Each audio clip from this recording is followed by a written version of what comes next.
Good morning, good morning, good morning, good morning. How are we all doing this morning?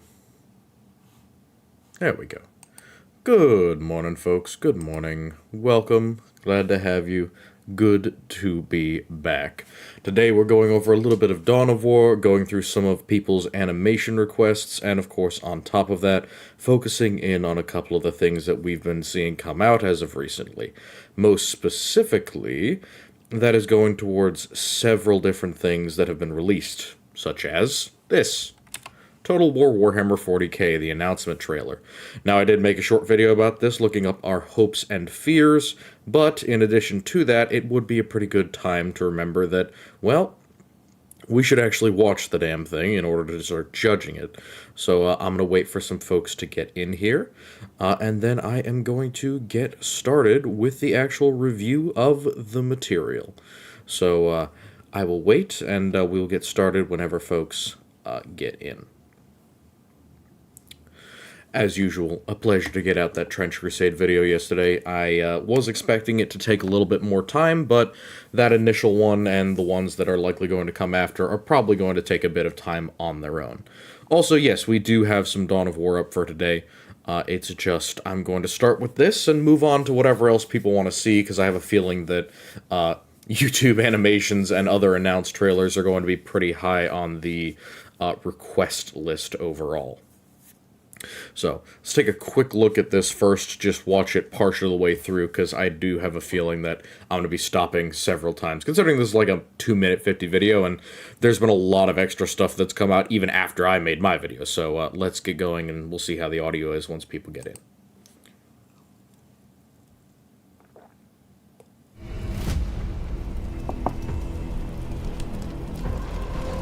In the grim darkness of the far future, every soul's survival hangs by a thread. Alright, just already pausing. Service stutter. Squad of red trim. In the grim darkness. Still red trim here. Now, I don't know if that's supposed to be the lighting or if that's actually like a brassy tone to the armor, but either way, interesting. Also, Guardsmen, right up next to the Marines. Of the far future. Also, very, very good perspective here. I like how, I don't want to say cluttered, but almost like dirty the design looks. You've got so many masts and antennae and various sensory and auger equipment on Space Marine ships. It almost looks like a ship that's still in dry dock or still in construction. But for a strike cruiser, it's very, very nice. Or a light cruiser, might be a Vanguard cruiser. Every soul's survival. Braxia. Again, just a world. Hangs by a thread.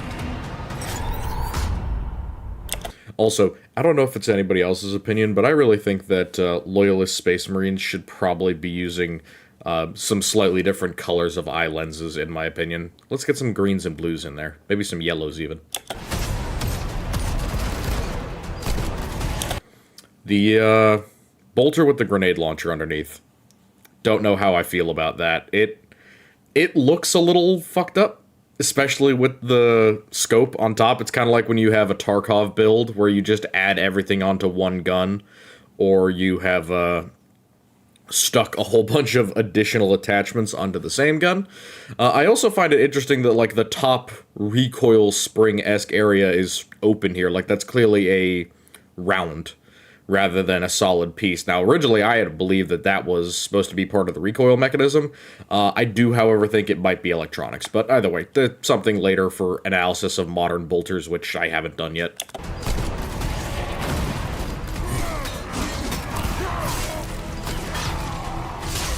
I like the physicality they give the orcs. I don't know. This seems like biblically accurate orc, and I'm a fan of that. Here, I'll back it up just a bit. Yeah, so, holding them off for a second, opening up with the bolt guns, knocking them down as they kind of charge in. Big old horde of them here. Bang, shot to the head kill. Bang, shot to the chest. Really, that should do more damage. That looks like it might blow his arm off, so that would be solid. But still, coming right through it, no problems at all, as orcs should.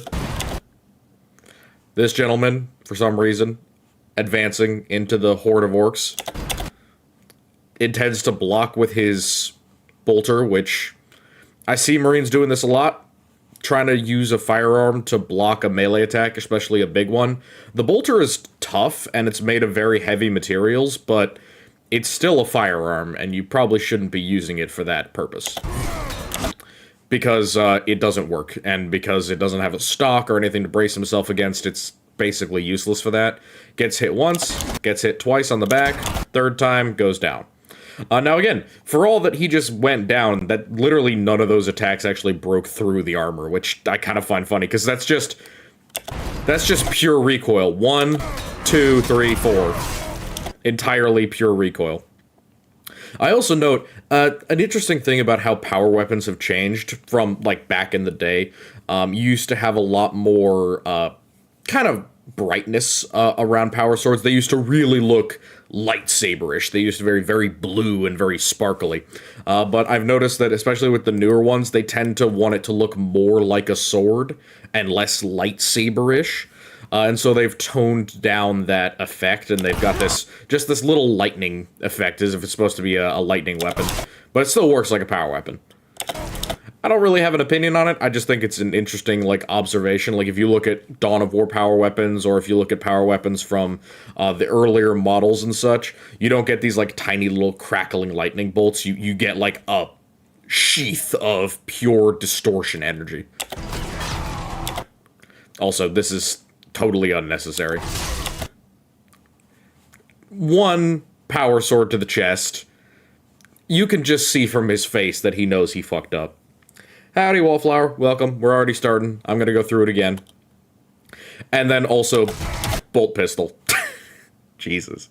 See, this is the other important thing. I always kind of denigrate the bolt gun for its lackluster starting velocity of like 500 meters per second, but that's still perfectly enough with the weight of the shell to blast most things to pieces. Yeah, here's another interesting thing. So, looking at the front of most Imperial vessels, you'll see a couple of things that are consistent, but one of them is like the forward-facing guns and the ventral-facing guns, and then dorsal weapons. Now, how these are used, whether or not they're consistent, I always argue with people about. This is clearly supposed to be a forward-facing lance, unless this is supposed to be a battlecruiser, in which that might be a Nova cannon, but I think it's a forward-facing lance. And then you have macro cannons up top, or some other type of massive flak gun. Either way, very, very big cannon. And then down here on the vanes, you have more auspex. I'm always of the opinion that these things on the side wings are auspex rather than weapons, and I know people disagree with me with that, and that's fine. Mankind is beset by endless... Also, I always love the Imperials have, like, maps where it says, this is where we are, and it's just the Imperial Guard symbol, and then they start changing them over to be like, this is where the bad guys are. This is where the bad guys are. That's red. That's bad. I don't know. It's just every animation or every trailer has the same type of map where it's like, green is for good with the Imperial Guard symbol, and then red goes bad, and then the whole map just turns red. I find it very funny. Welcome, welcome. Glad to have you both. So, this is kind of everyone's first impression on, hey, this might be what a generic battle looks like. And this is not gameplay footage, obviously, but just breaking down this little snapshot here, there's a couple of things that I want to highlight that I didn't get to highlight in the video because it wasn't live. I couldn't really interact with the video as much. One is, look at this. You clearly have guard in regiments, 1, 2, 3, 4 Imperial Guard tanks, and then 1, 2, 3, 4, 5, 6, 7, 8 units of Imperial Guardsmen. Now, depending on how you want to look at the game in the eventual, I could certainly see this being a strategy where you have units of PDF or guardsmen alongside the Space Marines. I also like that they've clearly outlined for you what units will be available. We have a Stompa, we have lots and lots of orcs, and again, they're like ragged units. One of the things that I mentioned earlier is I really don't want to see the orcs or the Dark Eldar or whatever.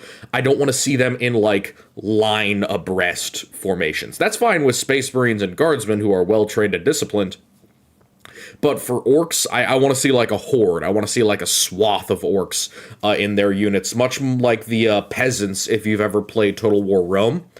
They should have like an irregular shaped unit, in my opinion. Also, truck. Love truck. It's an adorable truck too. It's got the death roller, which, God, I cannot wait to run over a Space Marine with a death roller. That will be hilarious. Yeah, vessels like battle barges and strike cruisers have a lot more weapons angled for bombardment.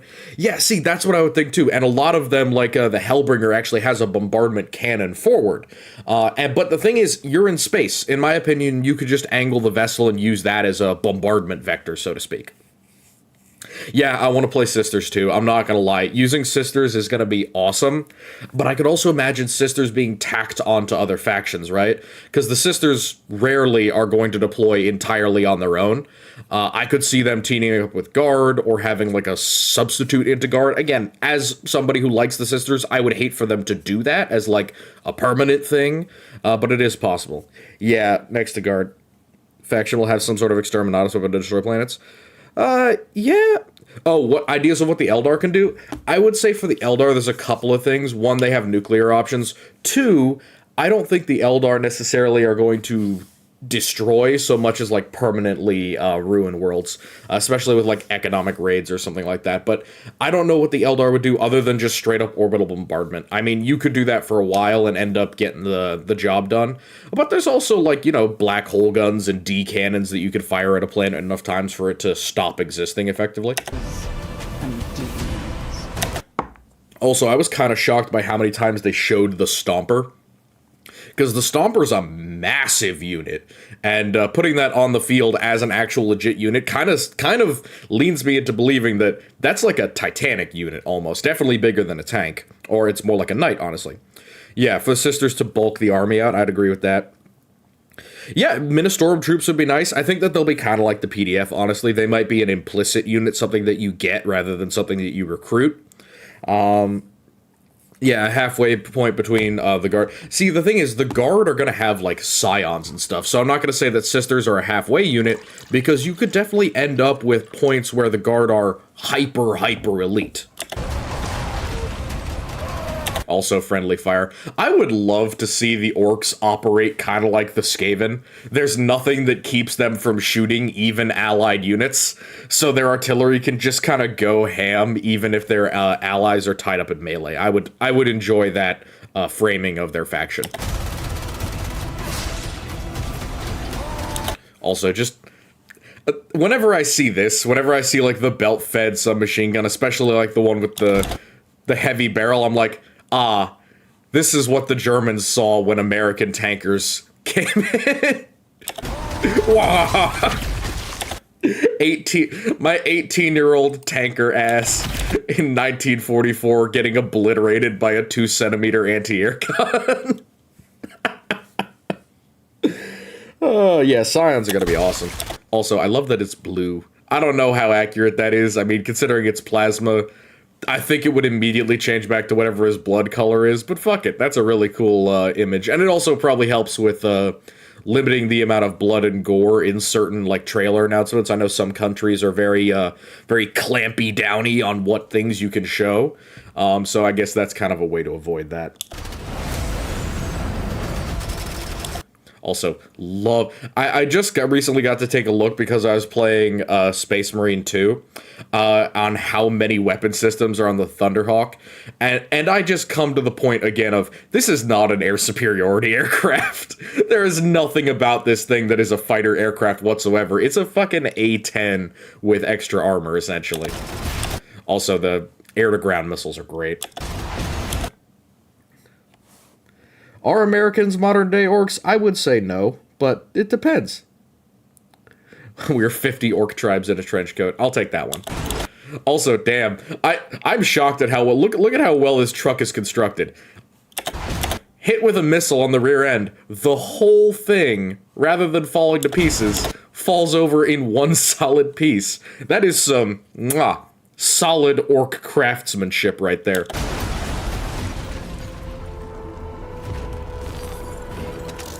Across countless worlds. Yeah, they are loaded for bear. Like, that's the other thing. All the time I see people being like, "Oh, Space Marine Thunderhawk, awesome for anti-aircraft." I'm like, no, it's not. It's really not. It's not incredibly slow, but in comparison to an actual air superiority aircraft, it would be a boat. It'd be a whale. Very, very hard time maneuvering, in my opinion. Battle.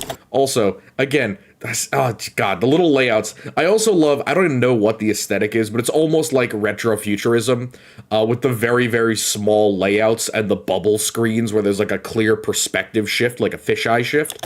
Rage. Also, I like the use of the Land Raider in this, because we treat the Land Raider in 40k with a little bit too much reverence, in my opinion. Yes, they're very impressive. Yes, they're very old. They should be used more liberally. I'm not gonna lie. Like, they should form the center of most Marine armored units. Not the Predator, not any specialty unit of any kind. It should be the Land Raider, in my opinion. Bomb sled mixed with chunk, yeah. Yep, I agree. They have other fighters. Also, damn. Like, again, the dual las cannons, the fact that it can just pew, pew, just really quickly. Just in this image as well, we see, again, Lehman Russ tanks, Rogel Dorns. Again, I have opinions about the Rogel Dorn, but they can be saved for later. I also like how much they have the las cannons firing, and you can see more squads of guardsmen here. Just to count pixels, because I don't want to be a dick here, 1, 2, 3, 4, 5, 6, 7, 8, 9, 10, 11, 12, 13, 14, 15, 16, 17, 18, 19, 20, 21, 23, 24, 25, 26, 27, 28, 29, 30, 31, 32, 33, 34, 35, 36, 37, 39, 40, 41, 42, 43, 44, 45, 46. Somewhere up in the upper 50s, I would put that unit. Whether that is a half unit, and this is supposed to be one that's split up, or whether this is a whole unit and it counts up to 100. We were theorizing on how many head of guardsmen you would have in a unit. I think that having between 2 and 4 platoons, which would put it anywhere between 100 and 200 guardsmen, would be accurate, because it means that an army is going to be, you know, upward of 2,000 guardsmen, which could easily be a company. And I think a company or two of guard is definitely a reasonable army for the size of battles that we see here. It also means replacing one of those units with a tank isn't a massive trade-off. Same thing again with the just bluish outline for the Thunderhammer rather than an actual power field. I don't know if I like it as much on the Thunderhammer, especially given how powerful this is supposed to be, but this does look like some sort of one-handed Thunderhammer, which again, I'm not a big fan of that. Thunderhammer big. If you want a one-handed bonk stick, use a power maul. They are criminally underused, so you should use them. Land Raiders are very specialized tools. Yeah. Yeah, okay, okay, I was saying more that, like, they should be used more often in, like, animations and in stories, because people treat them like they're a Baneblade in terms of rarity. And in terms of durability as well, which is not accurate. Yeah, see, this whole thing. This thing with the def cannon and the missiles and the extra turrets.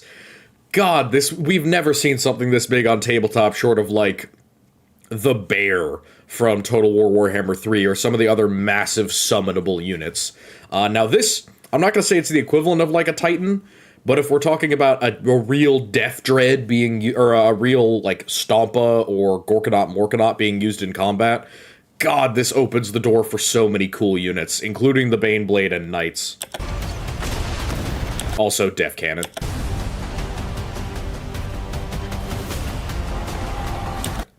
Yeah. This gives you a hint onto how the combat might be. Yeah, it sucks the Elemental Bear is so terrible. But yeah, this gives you an idea on how the combat's going to end up being. I love the urbanized setting. I like the fact that there's so many cross streets, and we're going to see that later when it comes to the actual battle images that they give us. But just this animation shows you that you're going to have, like, Guard from one side, Marines from one side, tanks coming up main drives, primary enemy threats in the side. I would also love to see, I think it'd be really funny to watch this model try and fight in melee, because the giant chainsaw, it must really, like, whirl that around to try and hit the ground. Yeah, I agree. We might have Knights, we might have Baneblades. God, I hope we have If they have Baneblades, that means we can mod Chaos Baneblades. And if we can get Chaos Baneblades in a game, I will literally never play any other game. I will just play that. I have no interest in anything except Chaos Baneblades. Okay, here's another thing. By the way, this is a launch bay for 40k, and I kind of like the design. I don't know about this whole, like, ventral cannon thing. 40k likes to show it a lot, where they have a lance or a beam weapon on the very belly of the ship, and with some weapons it makes sense. But you're in a ship. You could easily turn it sideways and use the actual primary armament, rather than having to rely on this beam weapon, which, to our knowledge, never gets used in combat ever at all. Because in 40k, generally, if you want to shoot, you shoot out of the sides. But if you have a belly gun, then it encourages you in space to rotate the ship so that you can get more shots off on the enemy. So I dislike when they do this. It may be a specialized variant of ship. I have no proof of that. I do know that things like bombardment cannons exist, but considering that we are, again, in space, a three-dimensional location where gravity doesn't apply, just tilt the ship. I don't know why animators and creators are so against this. It might be for reasons of just they don't want it to look silly. They like the idea of it being flat above the thing, but it's not the ocean. The ship doesn't need to be flat. You can rotate sideways. It just bothers me a little bit. Or use a ship that's actually designed for it, something that has a forward bombardment cannon. Or do what the Hammer unto Dawn does. Just angle yourself at the planet and then use a fixed forward weapon. That would make sense because it limits how you can do orbital bombardment. When you add in a ship cannon like this that is apparently expressly designed for this thing, it brings up awkward questions like, why isn't this done all the time, used as direct artillery? Look how close that shot is to our Space Marines. Understand how danger close that shit is. Here, just backing up a tiny bit. Here's our Death Dread. It fires at this angle, hits the tank. It's no more than like 100 yards away. Now watch. They're still moving. They're charging. They're advancing. That's less than 50 fucking yards. That is a margin of error of like 1 milliradian for an orbital bombardment. And he's calling it in right here. That is suicidal. Yeah. Yeah, most fiction universes do forget that space is three-dimensional. But look, they're already advancing. The tank is probably going to get to here by the time orbital bombardment comes down. And look how big and looming this thing is. That beam itself is probably wider than the space between that Marine and its target. Look how fucking massive that is. 1 inch. 1 inch off at the point of firing, and they just vaporized like 20 Space Marines. It's so ridiculous. Yeah. Exactly. Yeah, Space Marines versus Helldivers. See, but in Helldivers, you call down something, the ships are much smaller, and even then, they still have bottom-based weaponry that are designed to shoot downwards. They don't have to conjure up some out-of-the-ether weapon design where they fire directly down from the ship's base. And it fucking destroys the thing. Which, of course, it should. But, accuracy. Also, just the collateral damage. I find it so funny. 1 shot. Yes, we got rid of the important, dangerous tank. Also, we leveled 3 city blocks. And look how close it is to him. Dude, this is literally the equivalent of calling in danger close artillery on your position. And he's just fine. Bro, run! Don't aura farm in the middle of orbital bombardment. Turn your happy blue ass around and get hoofing it. There's no reason for you to stand here pretending like you're tough. None of the orcs are going to use this as cover. You don't have to be here, you psychopath. Also, I love how it seems to be shooting stuff at him even though it's going away. Lead your army. Also, see, is that a dead Space Marine? Yeah, no, there's no dead Marines. It's the same exact squad. Nobody died. Nobody died, guys. It's all okay. They're 100% named characters. Nobody died on this mission. For sure, man. Yeah, it absolutely is a fucking hammer. And that's one of the reasons why I'm like, don't create a very specific weapon that is super hyper accurate and fires downward. Make the ship have to drop into low orbit, angle itself, and then fire with the broadside weapons, because the broadsides are the most effective, but they're also the least accurate. So you should either try and find a very specific scalpel-like weapon, like the bombardment cannon or forward-facing lances, or have it be inaccurate, like real orbital bombardment should be. Yeah, they are book Space Marines. Look at this motherfucker. Also, is that a revolver? No, I think it's supposed to be a plasma gun, but that just looks like a really big Taurus judge to me. Conquer worlds.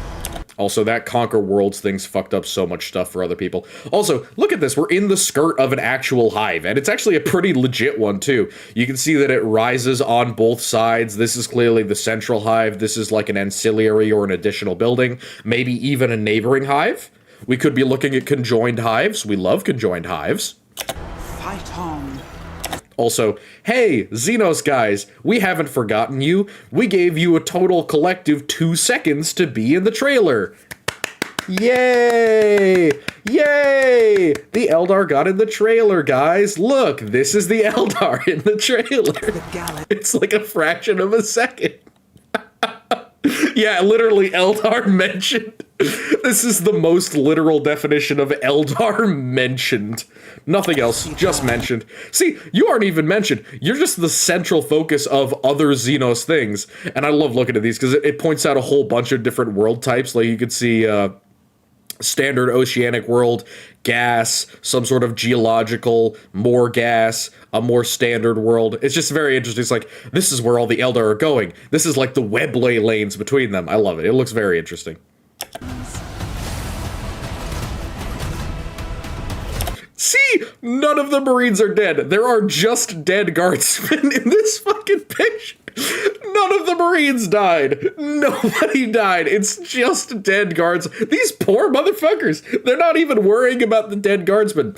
I can tell you that in real crusade scenarios, like the Sabbat Worlds Crusade, they still pick up the bodies of the dead guardsmen and recover them. And that's in an active crusade situation. These guys are just ignoring them like they're not walking around a bunch of honored dead. It's fucked up.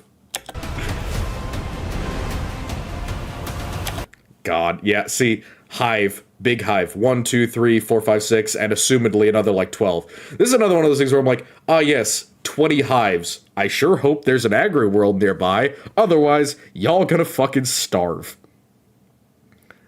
Wonder if it means we'll battle on gas giant stations or ocean worlds. Yeah, I mean, that would be nice. I hope it's not just all cities with L-shaped buildings. Very good point. I hope it's not all tabletop terrain. Sad Vulcan noises. Well, you know, if they include Nocturne, how happy are you gonna be?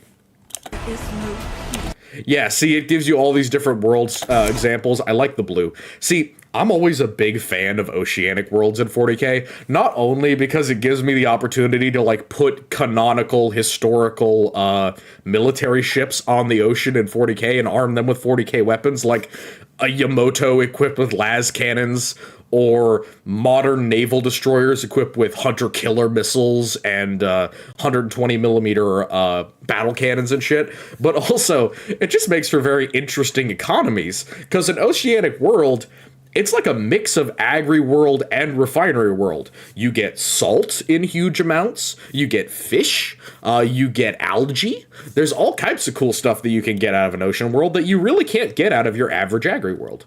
Amongst the stars. Also, damn, it's so cool to see the zoom out. Also, hold up, I just noticed something. If we're going from here, this is a world that's clearly supposed to be part of the campaign. As we zoom out, we go 1, 2, 3, 4, and then it backs us up, blacks us out, and pushes us into the campaign map. Where are we? I'm gonna keep my finger on it. That's the location. So, Here's my bet, and I'm sure other people have done this. This section here, this little square area of Ultima Segmentum, what area is this? The 500 worlds are here, so what area is this? It's just north of Segmentum Tempestus, and it's right in this spot. Isn't there an Orcish Wa going on in this area? Hold up, let me get my map of the Imperium out, and I'll tell you where the fuck we are. Map of the Imperium. Alright. If you get your maps of the Imperium out, real quick, if you look in that area, it is the Carcharodon, or the Caradon sector. It's either Caradon or Niflheim, one of the two. But either way, very, very interesting place if that's where they intend to start us off, so to speak. But, you know, that's just, you know, circumcision. I'm just guessing. Not circumcision. Circumspection. Get some NPC stuff on the map, like Big Fauna in the Ocean, Death World, emerge and be a neutral threat, like Kadashan Devil would be kind of cool. That would be nice. I also heard a little birdie in my ear. A friend of mine was like, Eldar Exodites that get to use human worlds for their cool monsters, and I'm like, yeah, no, that is something that Eldar Exodites would do. War. Also, again, fuck you to all the people who said that it wouldn't be the entire galaxy. I told you that shit was happening. Also, please give me the Sabbat worlds. GW, give me Blood Pact, and my life is yours. I'll pay anything. I'll pay the entire game's price over again, just to get one Blood Pact unit in the game. I'll pay double the price. I'll whore myself out for Blood Pact units, no question. Not even a second thought in my head. Also, I love the rings. I don't know if the rings are legit. Also, this is a giant Emperor-class battleship. It is huge. I don't know if the rings are legit. I like this little station here as well, you can see. But this is clearly supposed to be like stuff that you can build on the map, obviously. And this kind of indicates some sort of industrial world, but it also might indicate some sort of defensive structure. I like both ideas. This is clearly supposed to be a Ramillies-class Star Fortress. Also, ignore the helicopter going over my house. Thank you, U.S. Marines. We appreciate you. Please screw off. Look at the adorable little strike cruiser. These things are not as cool as you think they are. Also, Wallflower mentioned, really, really wanted to see all this. But look, you can see the actual legit map, and I do like this idea that you can expand and attack enemies around different quarters and angles. You can set up more defenses, but you can see the layout of units, dreadnoughts, heavy intercessors, all those types of folks, and then officer, which is a nice build. It is financially irresponsible, but I will be financially irresponsible in exchange for Blood Pact troops. I will be very irresponsible in exchange for Blood Pact troops. We see Terminators here, which, interestingly enough, if this is supposed to be a unit of Terminators, it correlates with this unit down here, which kind of implies that some other units have already been deployed. Also, I love the little Gretchen with their pistols. It is adorable. Yeah, I heard about that. Yeah, the online Helldivers thing. I think that it's also going to be a thing where your past campaigns might affect the overall, which I agree with. That's a great idea, because it means you'll have that nice surge of success for one faction every time a DLC comes out, meaning that you won't have one side getting raffle stomped all the time, and you won't have another side getting completely destroyed. Like, I would imagine the reason that the Eldar have a different campaign mechanic is going to be because so few people relative to the whole play Eldar. So when most people are going to play Guard or Space Marines, the Eldar aren't going to need to take huge amounts of territory in order to be successful and have a lot of units. Also, clearly indicating a cover system. Also, I love how the Terminators are acting as cover for the Guardsmen or the PDF troops who are in cover. I would also like to point out, these humans are shooting bullets, not lasers. Those are bullets. Very obviously, you can see it because there is muzzle flash, and then there is tracers. So these are bullets, they are not lasers. Which, apart from the crappy design and the little backpacks, that makes me think that these might actually be planetary defense forces in the dark blue, and then the dark blue might be guard, and these might be NPC forces. Either in any way, very, very interesting that we might actually get some real PDF. I would love some real PDF. That would be so nice.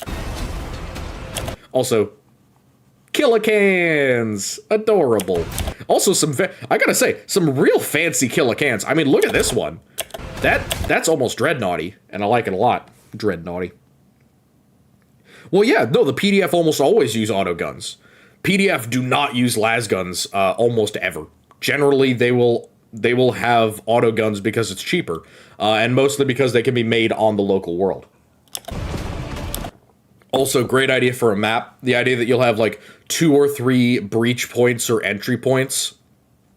And then you can have units jumping over. You can have lanes of attack. And I also like these formations here.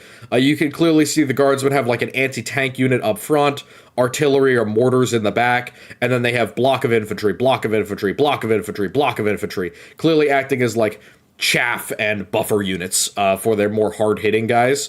And then, of course, the orcs have like heavy melee, officer probably with a claw, little bit of chaff, and then chaff, chaff, chaff, chaff vehicle, which, yeah. And then, of course, you can see another Stomper here. I like the idea of having Stompas as a consistent tank unit for the orcs. It gives them a lot more staying power than they normally would.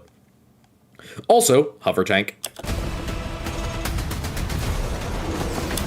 And again, there's been a lot of people talking about how, like, oh, these are homebrew chapters. I don't think all of them are. I'm pretty sure I've seen a majority of this heraldry before. That might be new. But that definitely isn't. But yeah, I like the idea overall. The idea of having customizable faction units. Those are pretty cool. Also, artillery barrage and then orbital bombardment. Again, this idea, this kind of beam from above orbital bombardment bothers me for that reason that we went over before. But just look how this battle has devolved. This is like a few seconds later. For reference, look how this battle has evolved. The tank has charged directly into the enemy units, along with what's like 5 Terminators worth of officers. The melee orcs are still in close combat with intercessors, the heavy unit of guardsmen, and their officers have charged directly into the enemy tar pit. So this entire fight has just gone to absolute shit. Said that you can make custom factions with custom buffs and stuff. Good. Well, I think that's a solid idea. Skulls from Exorcist? Yeah. Oh. Okay, yeah, so if they're using pre-existing emblems and then giving you unique stuff. See, yeah, I knew I had just seen that skulls and the black symbol before. I didn't know if it was... It's Exorcist, you said? Exorcist. Okay, got it. Also, damn. As a history guy, the topographic map thing, it's very crunchy. I like it. This is great. This is good design right here. You can also see the breakdown of, like, officers, upgrades, ship, and then economy, and then the 2 different types of resource, like fame or just general imperial resources or administratum resources, and then, like, capacity or cargo. Clearly designed for one to limit the amount of forces you have, and then how you pay for them. And then you can see, again, the breakdown. I already did this in the video, but you can just see it here again. Hey, Exterminatus. Specifically, with that type of Exterminatus, that is Virus Bomb and Planetary Cleansing, specifically. Yeah, so cool. Clearly a resource world, a mining world, hive world, Larcel Quintus, Larcel Tertius, Drexus, and Quartus. These are all in the same idea. Lar style is obviously like the subsector. And then probably these would be worlds that are either uninhabitable or like only inhabitable by certain races. I could see that being a thing.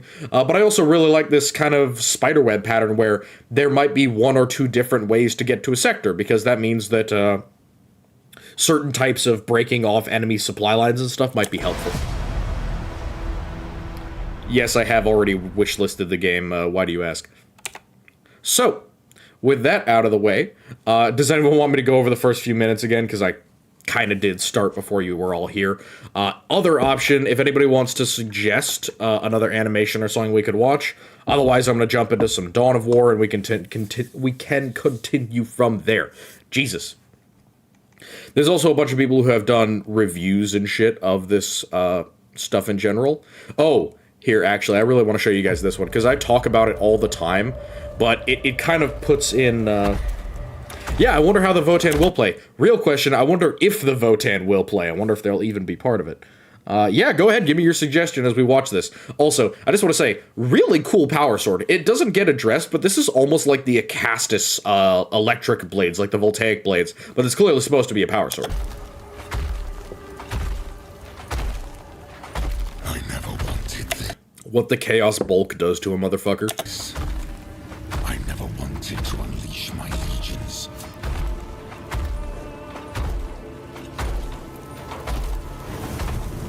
Together we banished the ignorance of old night. God, the Centurion armor. Also, one-handed Misericordia, probably not the best idea. Jesus. See, the other thing that I like about the Talon of Horus is he doesn't activate the lightning. A lot of things, especially with modern 40k with the power weapons, they kind of pretend like they're on all the time for cinematic effect. Like I was talking about, they don't want to have it be the really shiny blades anymore, because that indicates like power, and it brings into it the complications that I brought up with power weapons. But for this, he's very clearly not turning the blades on. He's just using them for their physical damage, which, fuck, that's good. Batman Broken Promise, I'll take a look at that. Game could be a great vehicle to move minor narratives in the setting. Agreed, 100%. I think that narrative progression, that Helldivers style map acceleration, is going to help them move narratives. This shit gonna do numbers. You betrayed us all. I don't know why he keeps dragging this guy. You stole power from the gods and lied to your sons. Quite hilarious coming from you. Mankind has only one chance to prosper. Also, in my opinion, one of the best comparisons of a really big Primarch to a standard Space Marine. They're not giant over the Marine. Yeah, they tower over them the same way that a Terminator towers over a person, but it's not order of magnitude bigger, even though he's in Terminator armor. If you will not see. Also, I love the tiny, like, look at the butt claw. Imagine, you get past all the other weapons, and then you just get bitch slapped by this little kind of, little hook claw on the back of that. I don't even know if Abaddon's has that, it might. Seize it, then I will. Damn, Titan death. Bayonets how they should be. So let it be. I also love how rattly the tanks are. They hop up and down. They clearly are interacting with the ground. See, same thing here. This is what I'm talking about. The old-fashioned power weapons, the fucking glow and the activation and the obvious difference between activated and disactivated. And just the fucking crackle and spark. See, they move away from this because this, again, brings up the problems with it, and it shows, like, less impressive weaponry when it's not active. But yeah, either way. Also human.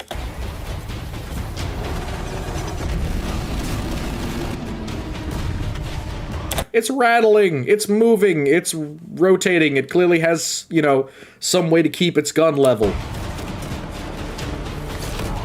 Also, actual Marines working as real mechanized infantry, thank you. From the skies of terror.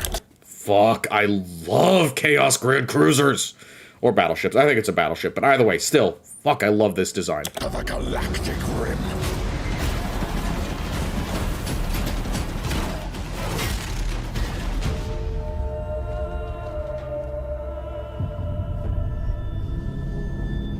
Let the seas boil. Let the stars fall. Though it takes the last drop of my blood, I will see the galaxy freed once more. Now, again, with that one, you can see where it comes from, right? It's from the very front of the ship. Because bombardment cannon, again, if you're gonna make it a thing, make it a very specific one. And if I cannot save it from your failure, Father, Also, this is why you secure the void before you put Titans on a planet. then let the galaxy Cool power sword, by the way. Love this one.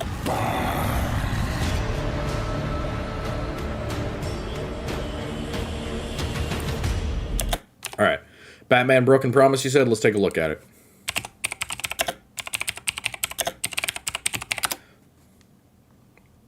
I assume this one? Fan-made?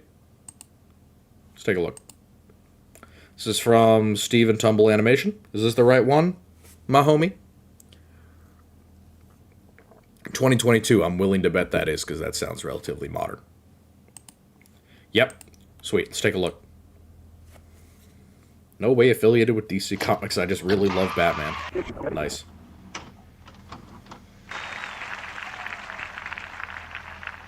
This city is polarized. This country, the world. Nice Batman logo. A little bit widthy. Kind of like a Batarang. Versus right. Rich versus poor. Us versus them. The people lose hope. They believe the game is rigged against them. The house will always win. The die is loaded. It's a trick coin. I believe something different. I believe in Gotham. We've been taught to believe that if we don't succeed in this world, that it's due to our own poor choice. Commissioner fucking Chin. Anyone seen the cop memes recently with the dude with his brown around his hat way low over his eyes? Fucking Captain Chin over here. He couldn't wear a mask because his literal bulbous gourd head would not be able to fit it. Everywhere I go, I hear people say, Also, is anyone else afraid of heights? I've seen this on like a lot of rich people's houses and also on like some gravity pools and shit. This scares the crap out of me. Having like a 30-story tall penthouse with a glass floor. No. Why would you design something like this? Is just asking for like constant vertigo. And imagine having to clean something out here. Dude, imagine spilling a Coke or something. And a bunch of that fuzzy liquid goes into the corners out here. And you have to crawl on your hands and knees out to the edge of this platform and clean that shit up with your hands. I would literally have the most terrifying time trying to do this. This design, just bad. Dislike. Heavily. Also, this obscures half your view, so it's kind of missing the point anyway. Yeah, glass floor swimming pools. No, fuck no. That's psychotic. Absolutely psychotic. Oh yeah, of course, yes. He's casually hanging. See, that's him though. By the way, I just want to say, with the cape spread out, defying gravity, I got to imagine that there's just a bunch of magnets at the very bottom of the cape, like a child's pajamas or something, and they're just hooking onto the metal structure, and that's why it's able to keep itself in place. They're just magnetically locked to the wall, and that's how he's holding himself up. He's essentially not holding on anything, it's just the cape magnetically hooked onto the wall. He's choking himself right now. But in the way he is, he kind of looks like a barnacle. Am I wrong? Or he looks like a clam or something attached to the side of the wall. I lost my home. I lost my savings. My father lost his job after 40 years. Nice nondescript. It's like Viagra and amphetamines. What? Like blue half pills and red half pills. Were you just taking like handfuls of Viagra and amphetamines? It's like half of this is Ritalin, half of it is methadone. He was just running heart palpitations out of his whiskey glass. Also, this is not a whiskey glass. This is a whiskey bucket. That's my kind of rocks glass right there. I work 3 jobs, I can't even get one. And my neighbor, well, he took it all. We're so consumed in shaming ourselves and blaming each other that we fail to see that our choices are no longer our own, but decided for us not by cruel fate, but by a self-serving, avaricious system that has grown fat on our suffering. The gatekeepers and poison pushers want us to dig in, draw battle lines. Gotta pick a team, red or blue. Double down on hate. I think the teams in the drug war have just been uppers versus downers, in my opinion. They want us to believe that we can't have it both ways. They say, I can't serve all the citizens of this great city. Also, is that supposed to be Man-Bat? I think it is. I like Man-Bat. It's impossible to be anti-corruption and tough on crime. To hold criminals accountable on both Wall Street and the mean streets. I believe something different. I believe in you.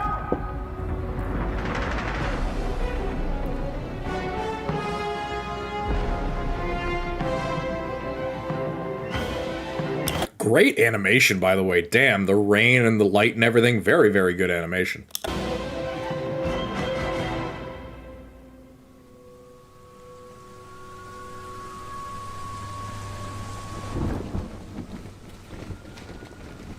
Bat brick. Falling out of the sky, stiff as a board.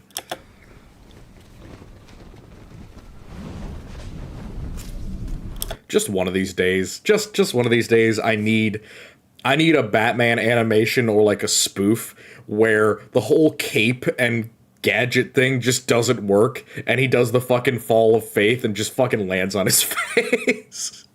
I'm sorry, but that would be the most hilarious satire animation. Just all brooding and serious up on the ledge, falls forward, misses his shot with the grappling hook, smacks into the fucking pavement. Now, I've been called stubborn. I've been called naive. You know what? I'm both of those things, and more. And yes, Bruce Wayne is a close personal friend of mine. Member of the billionaire class. And yes, Bruce did contribute money to my campaign. $30. But that's on me. I beat him a rap. You requested a word. We're supposed to be in business together. He can't even see me. What, is he off playing with himself, huh? My employer extends his apologies for being unable to meet in person tonight. We had a deal. I deliver my street contacts, and he brings in all his hoity-toity white-collar connections from the old days. We share production. We split this town. I got 50 trucks out there just waiting to go out to the dealers. Waiting to flood the streets with uncut, A-grade, highest quality. Oh, it's the little puppet guy, Scarface. Scar. A fashion drug at an affordable price. Those free samples were supposed to drum up interest. Now I'm hearing there's some rich prick dead uptown, surrounded by my merchandise all over the evening news. That creates customer. Also, Jesus, MP5.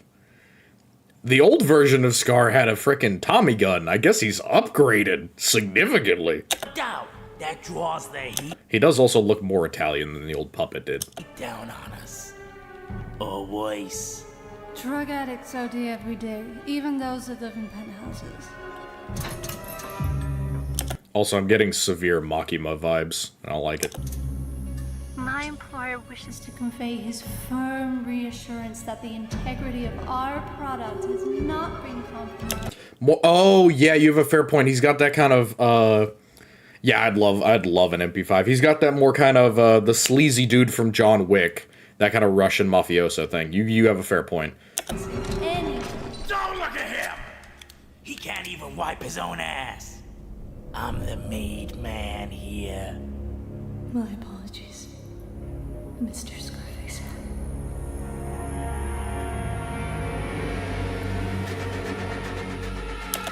Damn. This is a great animation style. The color is awesome. The comic book style is great. The perspective is really nice. However, that kind of looks like they're sifting through kitty litter to get drugs. I really hate to be a dick, but that kind of does look like a kitty litter scooper that they're using to pick out drugs. Your guy thinks he's better than me. He thinks I'm lower than him. He's wrong. Him and me, we're the same. Now you hear me. Nothing moves on the streets tonight until I'm satisfied. So you go and find that dissected bastard and tell him that I want a teddy-ted now! I'll go see if I can scare him up, shall I? They're an inspiration, You go with him. and they represent a promise to play fair if we.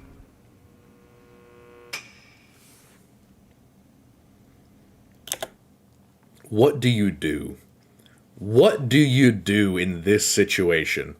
You come into work, low-level goon, average gooning score, with your sandwich and your shitty goatee and your Glock that for some reason you use to turn on the lights, and the devil, the devil is waiting for you.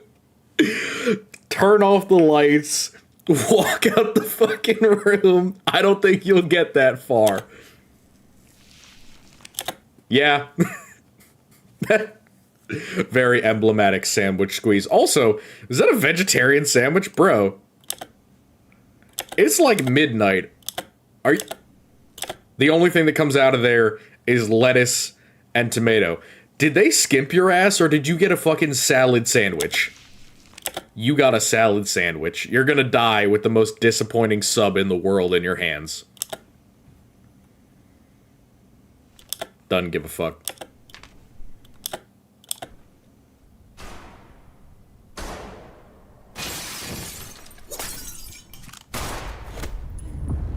Jesus fuck, that's like the Predator. That's bright flash. Fuck this window. Just, again, Le Creatura, the creature. No surprise everyone thought Batman was like a literal urban legend. Who would see this and not get, like, PTSD? The fucking Flood are arguably less terrifying to a random goon than Batman. Just smashes the lights out. It's just a blob of shape with muscles and shoulders the size of a fucking bodybuilder. Just broke your friend's neck. The light shines to show you his abs. You shoot, there's nothing. There's a quick flash to one side, and literally quicker than the bullet can hit the wall, he's fucking grabbed your wrist, broken all of your fingers, and he's staring directly into your fucking soul. Oh my god. Yeah, exactly. Honestly, I'm not a huge superhero fan. Batman is the only one I like. That's not entirely true. Batman and other heroes like Batman. Punisher, similar to that. Daredevil, okay. Daredevil's a better character than he is a superhero, in my opinion.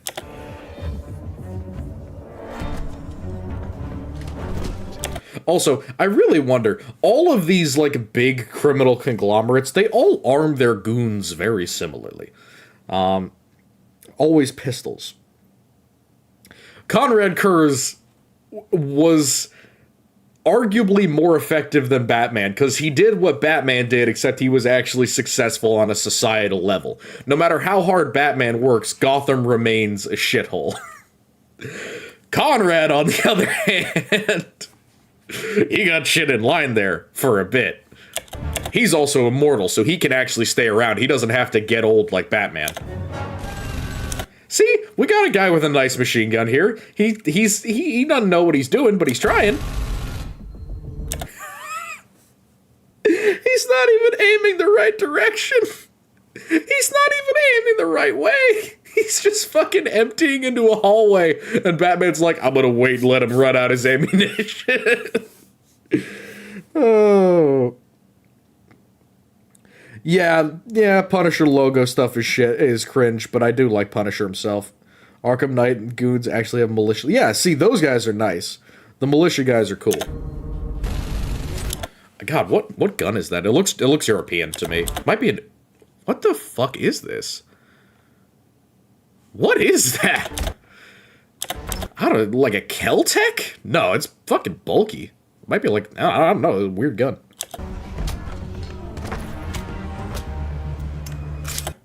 Damn, hold up, did you see that? Did you see that tool belt? Look at that shit. I also, hold up, I like the, just listen for a sec, you can hear the punches. But the punches are very quiet and muted. You can see he's got like these big old molded knuckles, which, by the way, very uncomfortable to wear, but quite effective if you want to punch somebody. Listen to the punches, they're muted. Whack, that's a kick. That's all you hear is just a thump. Because it's boot hitting face. Smack, smack, smack, smack. The balls to go after Batman with a crowbar when 6 guys with machine guns failed. You're not getting paid enough, sir. Also, opinion.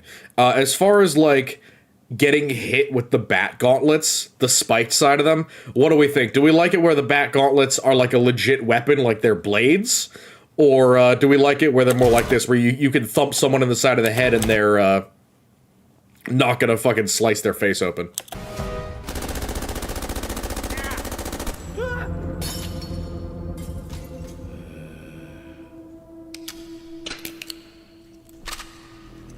HK slap.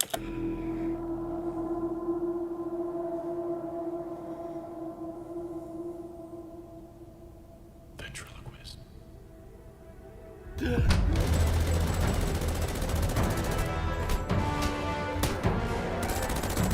Die, motherfucker.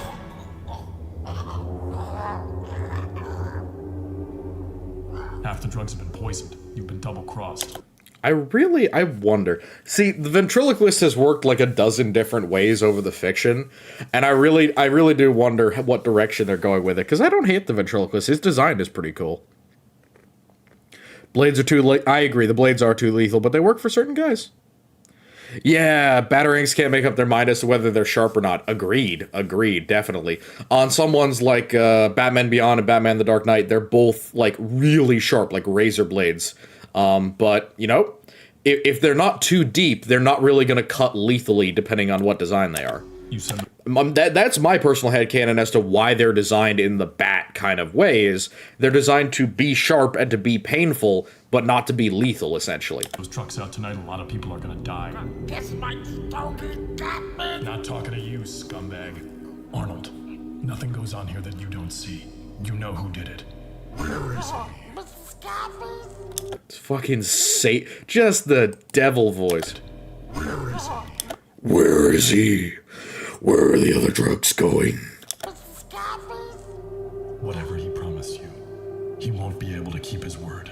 He's coming. He's coming to set us free. Take all our choices away. Get me out of here, dummy.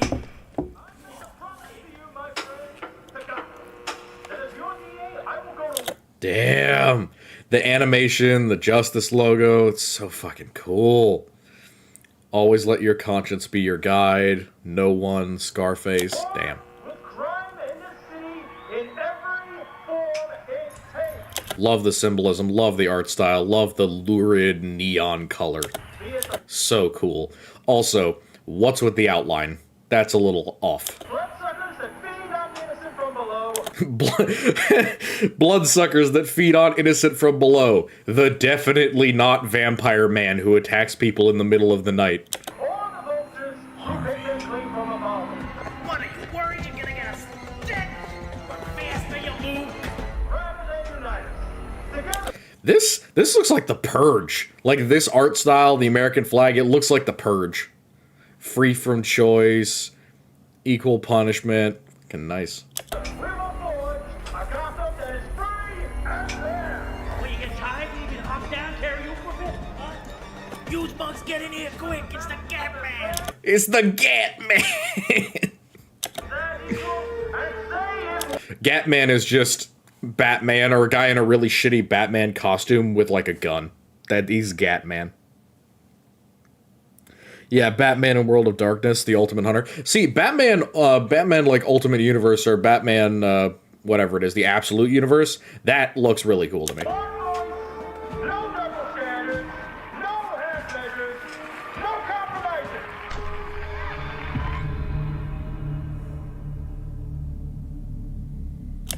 Nice arrangement of goon, corporate goon. You. It was you, wasn't it? You're the Judas. I like to think of myself more as a puppet master. You think you can take over my gang? Turn my people against me? Tamper with my products? How'd you do it? I got a guy on the inside. What the hell does that... Oh, no. It's fucking always the Puppet Master who ruins this guy's day. See, they did the same thing in Batman Beyond, just with a much older guy.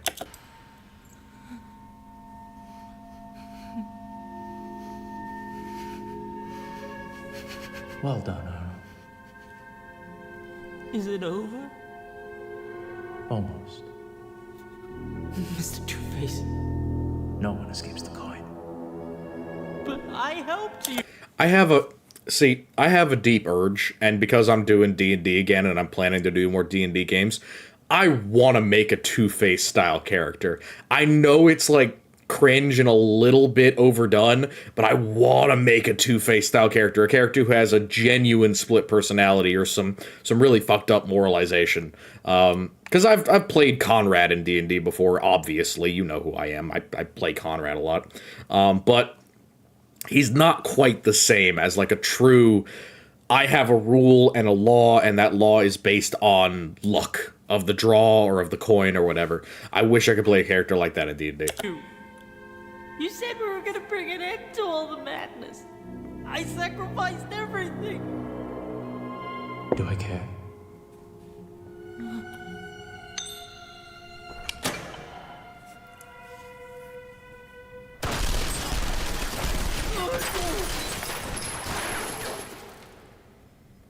He didn't even say anything. Could have been heads. He didn't say. He didn't even have him call it. What the fuck? La Critura. I'm not gonna let you do this, Harvey. I once made a promise to the people of Gotham that I'd rid the streets of poison like him. By spiking half his drugs with real poison. Everyone says they want to fight the war on drugs. No one tries to win. If I can't control the crime, I'll control the punishment. And in my solution, there's no hypocrite lawmakers, no corrupt judicial system, no mass incarceration economy. Now, mass incarceration, mass poisoning. Harvey and Ventriloquist both deal with two personalities. Oh yeah, you're 100% on the right way. They definitely have them doing the same thing, but it's like a petty 2-bit criminal whose sides destroy each other versus the dude who's in sync with his two sides a lot more. He has ascended in a way. My gang sell to the whole city, the high and the low, yuppies and junkies alike. Yuppies and junkies alike. It's fucking American Psycho. No more 1%, no 99%, just a 50% chance. You won't wake up. The nuclear option. I've done what the... This isn't even the nuclear option. This is just like modern day drug use for opioids in the United States. authoritarian fascists and limp, bleeding hearts never could take over the swamp and poison the water. And once I had the idea, you know I didn't have a choice. Hundreds, maybe thousands of people will die. The people you promised to protect. Only half of them. You can still end this right now. You can stop. Also, I like how this version of Harvey, the damage is significant, but you can see that it's, like, grown in, and it's clearly developed in a way, and also keeps his teeth clean, which, yeah, preferable to the movie Harvey. But also, it seems to have affected his whole body. You can see that the whole right side, hands, arm, shoulder, etc. is all different, in addition to having the different suit, like he does in the animation in the comics, which, I don't know. I don't know if I like full suit Harvey or if I like the split face, but both are good. This is just a very good version. You just need to choose to do it. Give me liberty. Why would you choose to get closer to Batman? He's Batman. My God. Like, these are supposed to be the smart guys, right? They're the fancy dressers. There's the guys who peddle drugs to the upper elite class. You're choosing to get closer to Batman with a sword. You work for Harvey Dent. He knows who Batman is. You're stupid. Or suicidal. One of the two. Two-Face as a character, you crooked mouth crooked moon barbarian subclass. I could take a look at that. I will take a look at that, actually. Thank you. Crooked moon. Nice. I made a promise too. And I have to make it over and over, every time I go out there. Killing with your eyes closed isn't justice, Harvey. That coin isn't freedom from choice, it's a surrender. All you've done is democratize your own hate. I don't hate anyone. Not anymore. I don't even hate you. That having been said, I'm not crazy about you either. Also, are we assuming the coin is Ferris? I mean, it's a quarter, right?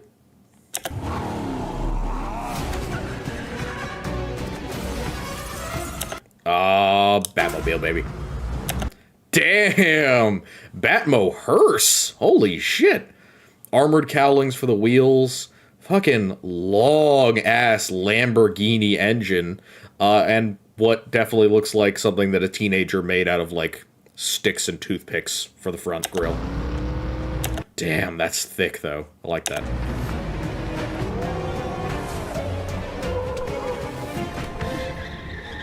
All of that just to scare the shit out of him. Jet engine, of course, because Batmobile.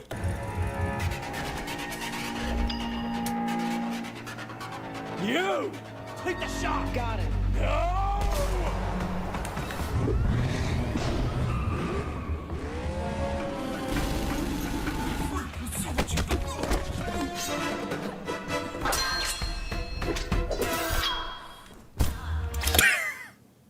Everyone who has ever tried sword fighting Batman has fallen to the same goddamn, oh, I stabbed him. Oh shit, I missed it, hit the cloak. I'm about to die. Everyone has fallen for the same goddamn thing. Grim Hollow Barbarian? Oh. Solid. I love Barbarian, so I'll 100% look that up.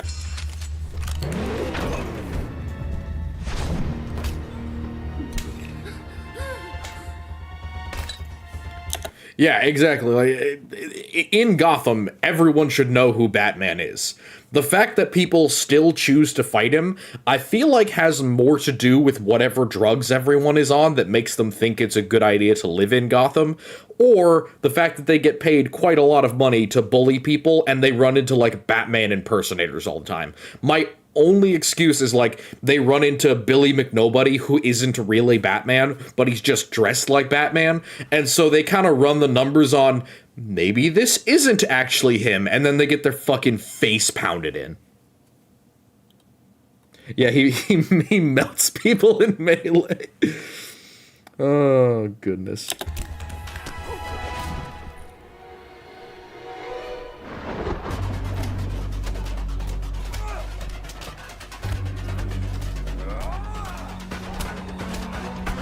Yeah, all the punches are very muted, which I'm a big fan of. It keeps it, you know, nice and consistent as far as sound is concerned.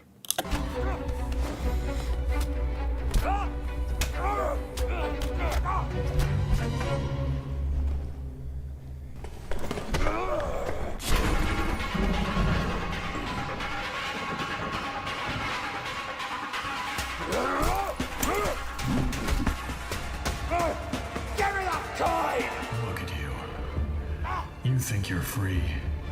You're a prisoner.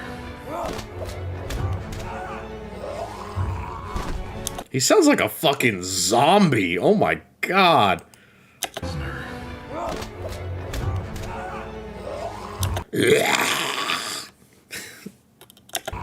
Yeah, I was gonna say, like, this is steroids, Harvey. This is fucking Venom, Harvey.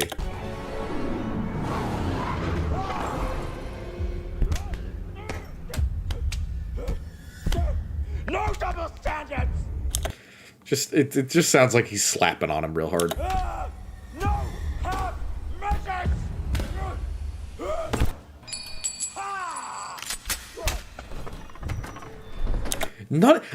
Neither of you called it. Are we just supposed to assume that it's heads you live, tails you die? Is that what we're assuming?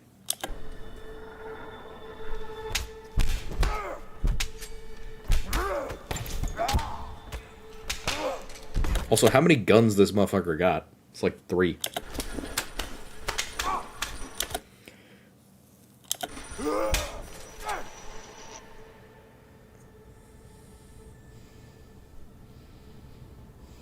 Also, I like that he's aiming at the mouth area, because there's probably body armor up here.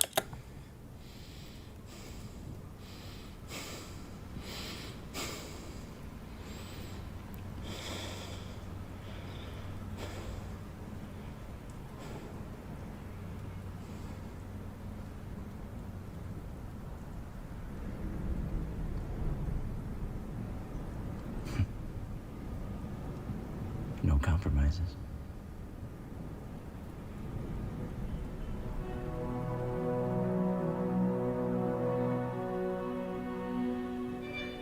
Batman always has just an automatic... You know, I don't know why the police don't follow him around. A brace of Glocks like a pirate? That's fucked up. Imagine Edward Teach, but instead of 9 or 11 pistols, he's just got 9 or 11 Dracos hooked onto his body.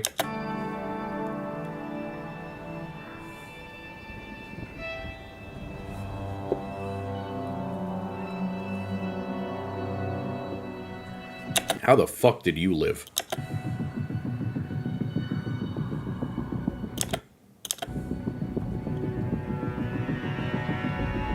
The police blimp!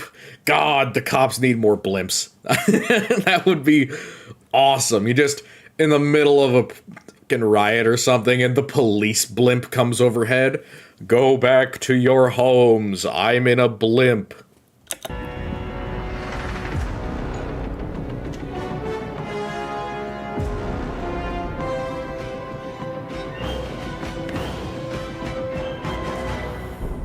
Brick Man. The man made of brick. Really good animation, honestly. Pretty fucking cool. Bunch of full auto Glocks, mag dumping them and then pulling the other. Yes, absolutely. How many of them are going to jam? Probably most of them, quite frankly. Alright. Really, really solid. Thank you all for that. Was that the only one that you guys were looking for in terms of animation? Because I have a few more I can go through, but I also do want to do Dawn of War, so anyone else have a recommendation, suggestion, something else they want me to watch? There are a ton of Warhammer animations, and, you know, other ones as well. But if not, I am perfectly fine running through and just hitting up some Dawn of War. God, we've seen almost all of these. We've seen Scorch. We've seen this fucking nightmare. We watched the Deathwatch one, Titan ones. Yeah, we've gone through a vast majority of these. I'm not watching Space King. Not happening. Awakening into Morenzo. Let me see. I don't know. I don't actually know that one. Sorry. Intermezzo. Awakening Intermezzo? Oh. Huh. No, I have never seen this. I'm not watching the 51-minute thing. Fuck no, that's gonna take forever. But I will watch the short one. Did off people what guns would he use? Oh, if Batman used a gun, 100%. 100%. I'll bet you anything in the world. Batman is a freaking 44 Magnum Desert Eagle user. That is my bet. Not 50 AE, a 44 Magnum Desert Eagle user. 100%. Blacked out Eagles. Yeah,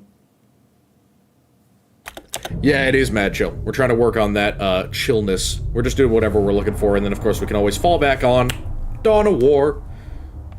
So, Intermezzo, is that the title, or is that the dude who made it? It seems to be the title. Assuming from the phrase Awakening that it's going to be Necrons.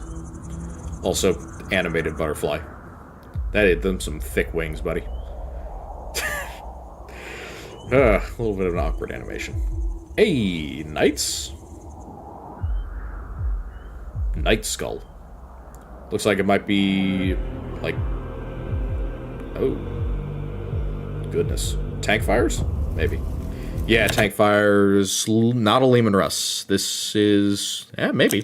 Maybe Russ. Maybe Chimera with a long cannon. Chimerax? I don't know. It's odd that they have those warning stripes and no green paint. At 42, that also seems to indicate Imperial Knight, and this could be a Night House thing. Given that I know nothing about it. Ah. Necronios. That is how you deal with Necrons. Just run them bitches over. Get out of the street, nerd. God. The Dark Angels have immaculate vibes.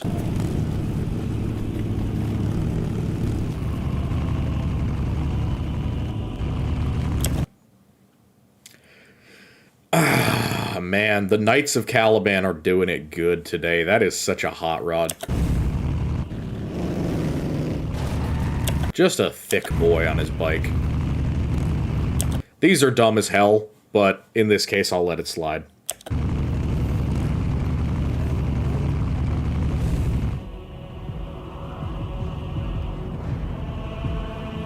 The one and only perfectly straight spot is in a valley, of course.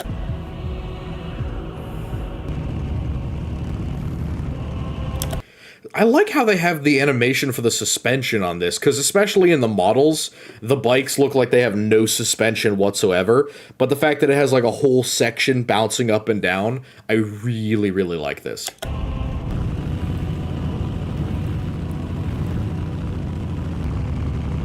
Also, question, does anyone know why they don't just make these storm bolters, like one storm bolter fixed into the front of the thing rather than like the combi bolter with a belt feed?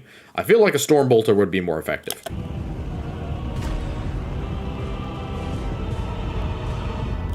God damn. Aura farming. Ayy, so a Warhound tied down by like a dozen or so Necrons. I feel like you would have to try real hard to actually trap a Warhound in this situation, especially given, you know, that could never threaten this in an actual open conflict. He's Italian, basically middle point. Awakening's the first animation, the hour-long one. It's a middle animation between another project animation interlude. Okay, got it, got it. So this is kind of an interregnum between the two of them. Makes sense. I don't think, I mean, unless you guys really want me to sit here and watch the 51-minute animation, we're gonna watch this for a minute, and we'll see. If it's real good, then maybe. But adorable, adorable Warhound.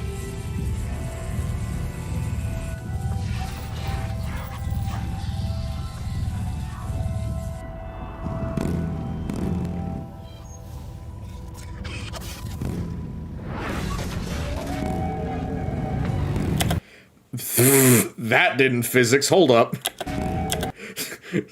What the fuck? It goes back and then rears up like a horse. Bro. What fucking motorcycle does that? Dude uses horse animations to do a motorcycle. Damn, these are some speedy Necrons. That is a run for a Necron right there.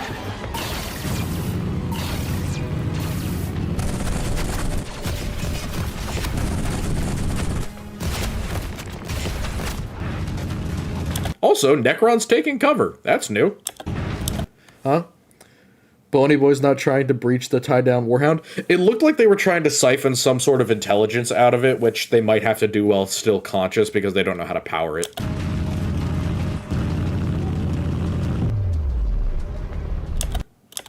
Where is the rocket fuel coming out of this? Also, I'm pretty sure this is a very specialized round. Damn. Damn, that's cool animation. Headshot.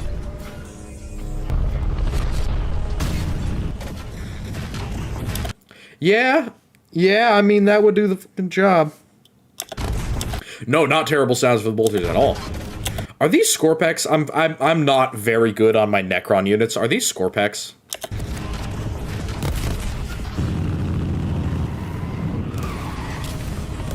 That is so fucking silly, but I'm okay with it. Also, just the Thunderhammer as a backup weapon is hilarious. Ground him up with the front wheel.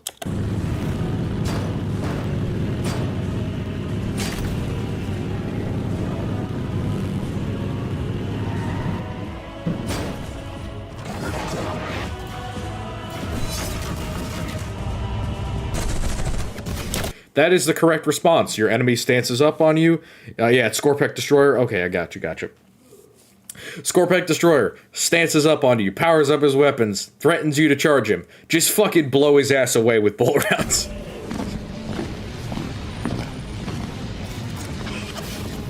These look really OG as far as Necrons are concerned. There's a lot of extra piping and different color and material that aren't on a lot of the modern Necrons. I like them.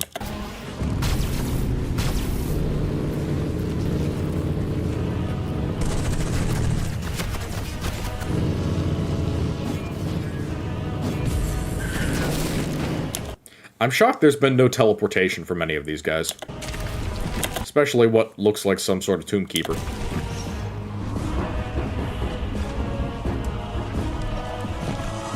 I would just like to point out he used his lance a total of like 2 times.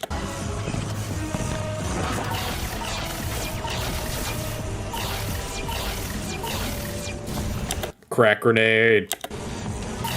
Did you say it was Rourke's drift tactics?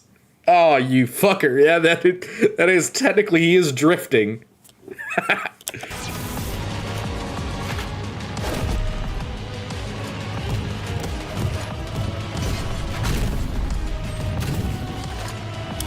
He just brushed aside a Necron with his hand. Hold up for a sec. So he smacks one. Yeah. He just fucking punched the other one to the ground. And then crushed it with the hammer. Hilarious. Yeah, I got you. No, I'm aware. I'm saying it's also a joke on drift because he drifted over a bunch of guys. So that is technically Rourke's drift tactics.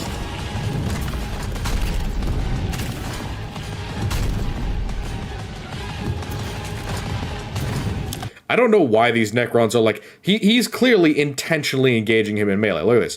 He comes at him with the fucking, like, glaive part of his Gauss Flare. Just shoot him! Just fucking shoot him, dude.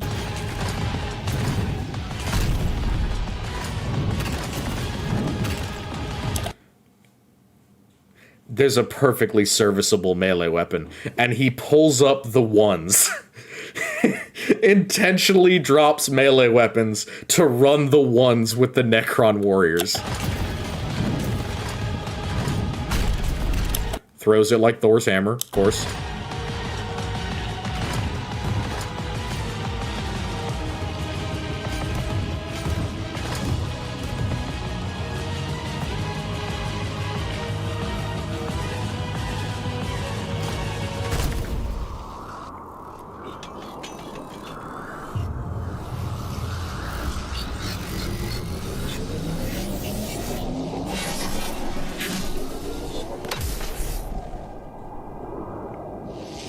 Also, these Necrons seem to not be disappearing. I don't know exactly what that means about the logistics, but it must not be working all that well. Yeah, he uses all of his gun. 100% of the gun. That was unnecessary. You have grenades. Also, damn, these are like actual mobile constructs. That's pretty cool. Also, that's a 3-barreled Vulcan Megabolter, which is not a real weapon. They have 2 barrels. But either way, cool. Oh yeah, no, I'm not being mean about the goofy animation. I'm just saying it's a lot, bro. And I could definitely see actual Dark Angels doing this. They have that type of aura farming for the sake of aura farming in their Legion.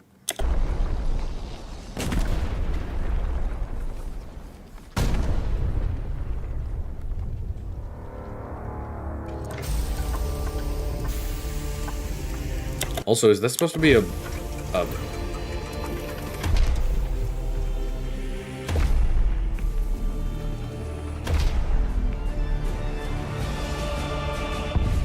Damn, the giant Aquilas on the shoulders is based.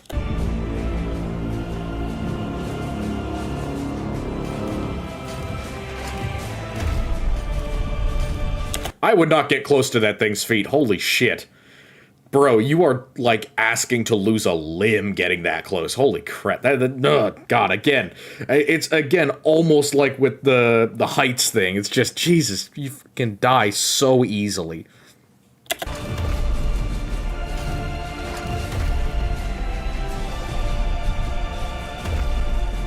Yeah, like, he looks drippier than Asriel in, like, his modern 40k interpretation.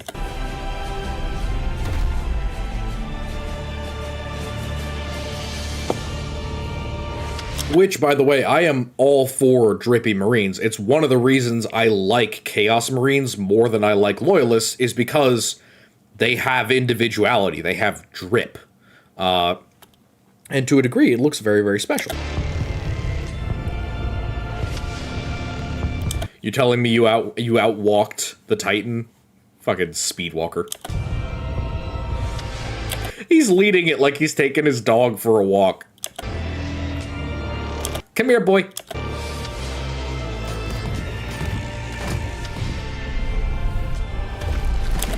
Okay, technically he could hook himself up to the leg of the Titan, and he could just let it walk along with him. I don't know how much motion sickness it would cause him, but that is technically a possibility. Yeah, no, exactly. That's my point. It is a war hound. It's like a meter of armor.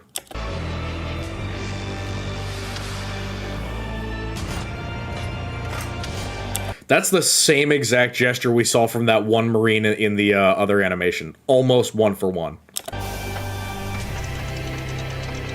Fuck that mountain!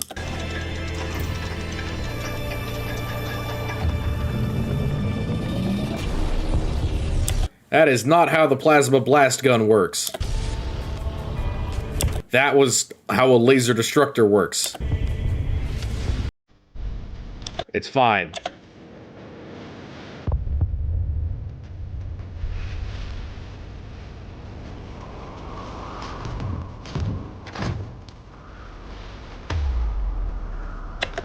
Hold up, what? Is this supposed to be something in the mountainside?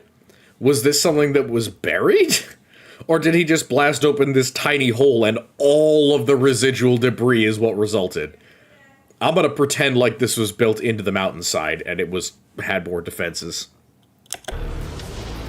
STC? I don't know. Might be. I doubt it though, because that's clearly like a mix of Imperial and Guard paraphernalia. And that looks like some sort of, I don't know, it's an odd symbol. It's got partial Legion crosshatching and then partial, like, starism. Though it does have, yeah, it has the, like, Deathwing icon, so this definitely looks Dark Angelish. Revenge.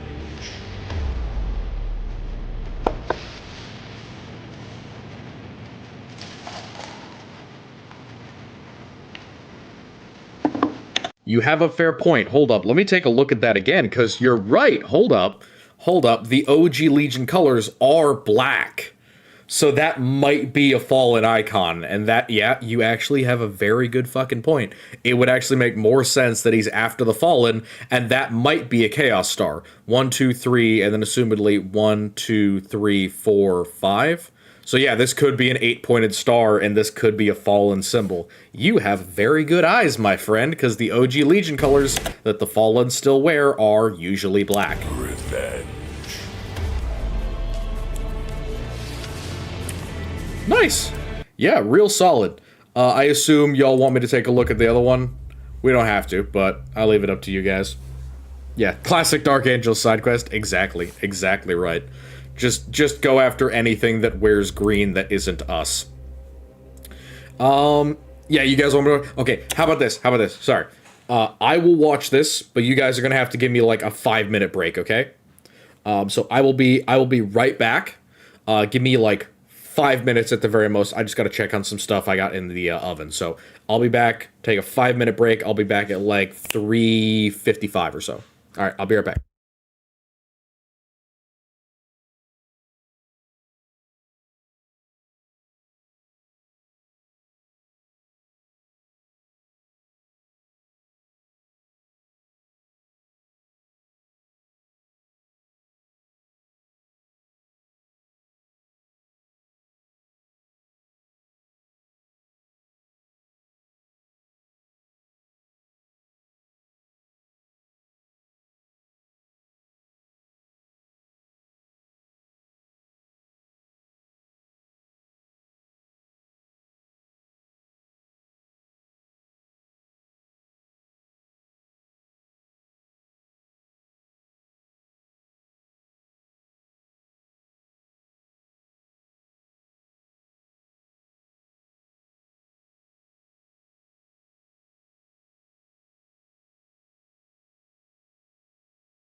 Alrighty, I have returned. I have returned. My apologies. Yeah, grab yourself some brekkie, head on out. Let us continue. So this is from Gabriel Christentine. Solid. Let's take a look, shall we? I'm gonna go through this at a slightly different clip. Oh, fuck. Okay, so we've got the Cut Down Legion list here for the Loyalists, with some very nice art kind of shoehorned in there. The 41st millennium.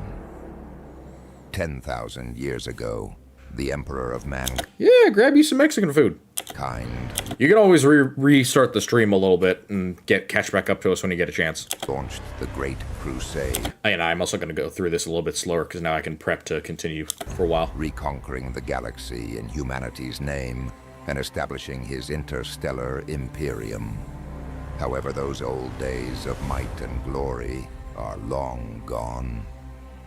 A civil war broke out between the Emperor and his favorite son, Horus, bringing mankind... I think that's supposed to be the Istvan Massacre. It's just kind of blurry. ...and the galaxy itself to the brink of destruction. And although the Imperium emerged victorious... Yeah, I think that is supposed to be Istvan 5. ...in the end, the damage it suffered was irreparable. See, it shows all the screaming and the skulls, but these are literally just people the Imperium killed for these. Ever since then, humanity has become stagnant, slowly withering and decaying towards an inevitable end. Regardless... Believe me, humanity was stagnating long before that point. Its power remains considerable. Millions of... Also, they've got a bunch of, like, traditional historical iconography up here with, like, actual Legion icons. It's kind of funny. Worlds, trillions of citizens... Like, that just straight up looks like a Chinese warlord flag. And that's England. That looks like Prussia. Yes, also average church wall, 100%, just covered in skulls. You know, my church has a standard skull wall, doesn't yours? Vast armies and navies, all held together by... Also, again, Prussia, the Eagle. And Scotland! The Scots! Yay, the Scottish are here! War. I just wish this had more fucking detail to it, because as is, this could be anything. This looks like a ton of different things, but I know it's like Istvan-esque artwork, because you can see the blue and black armor, and then black armor over here. In this dark and distant future, they're nothing but war. Billions of souls hold the line day after day, fighting against the Emperor's enemies, the forces of chaos and their dark gods, the many races of alien invaders, and humanity itself. Every day, millions fall for his eternal glory. One of the most powerful force in the Imperium is the legendary Adeptus Astartes, the Emperor. He put some Italian funk on that. Adeptus Astartes. His own angels of death. To the common populace of the Imperium, they are known as the Space Marines. Marines. Once humans, now demigods of the battlefield. Genetically altered, with added organs and implants, raised and trained to be warriors who know no fear, no remorse, and child soldiers, child soldiers, child soldiers. No fatigue.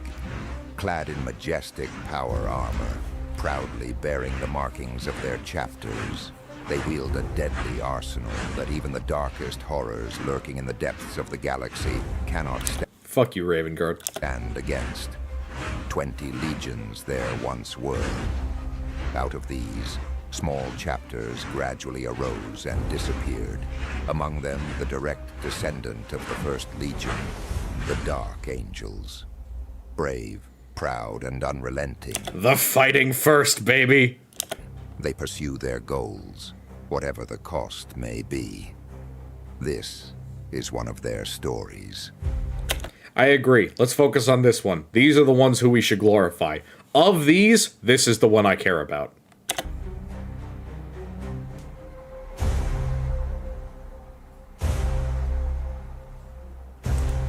Very good animation. I like it. Solid. Clearly put a lot of effort into that.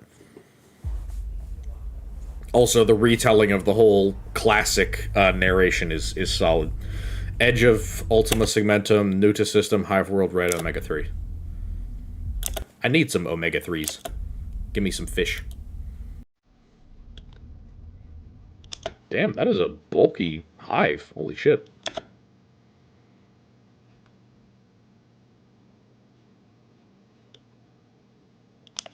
strike cruiser.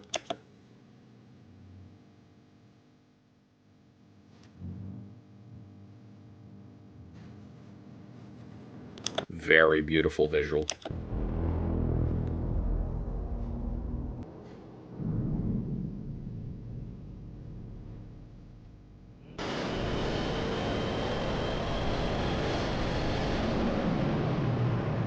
Holy shit. Did they allow any other buildings other than spires? Who lives at the top of these? Look how skinny that is. That's like a 10 by 10 room. What could possibly be the point of having literal thousands of fucking spires? No, I'll tell you what this is for. This is so that when an Emperor Titan tries to walk, it pokes them in the feet like punji sticks. You can't get Titans in here, because it's just spikes. That looks like Star Wars, I'm not gonna lie. The landing platform, this looks like fucking Star Wars. Usually in 40k you don't have this, unless it's like a really, really expensive residence, because generally private aircraft are kind of limited. And public transit is almost universal. Yeah, planet-sized Lego feet, planet-sized Titan-scale caltrop, yes, absolutely. And look, even in the minor architecture, there's no point to all these fucking spikes. Why is there every single building must be topped with a 30-foot spine? Otherwise, it's not allowed. It's like a cabal of zoning committees where in order to get planning permission for any building in the city, you need to have a plan for a 30-foot tall spike at the top. That's not even an important building. It just has a massive spike. Though, to be honest, in 40k, considering how, like, the nobility are on Hive Worlds, I could totally see the rule of you're not allowed to make a building unless it terminates in a giant fuck-off spike. Yes, exactly, the Drukhari Homeowners Association, 100%. This place is just Kamara Associates. There's like one Dark Eldar at the head of the HOA who makes all the decisions and kills everyone who disagrees.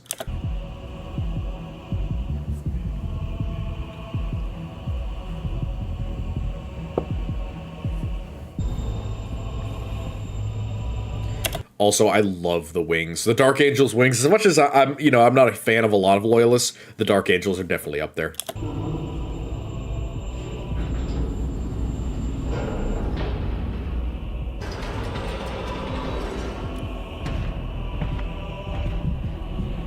So he's clearly supposed to be a captain, I assume. Or I don't know if he's a chapter master level, but he looks like he might be. They are putting him out, but he's clearly not got the same build that Azrael does, so it can't be him. Might be him. I don't know. Just doesn't look like it. Have yet to see any interrogator chaplains, so... I love how much open flame there is in 40k. Can you imagine being the serf? And this goes back to both Chaos and the Imperium. The minutia of labor. You missed about 4.5 minutes, buddy. You haven't missed much. The minutia of labor, being the person whose job it is to get a 30-foot pole with a fire on it and light each of these tiny individual candles. That...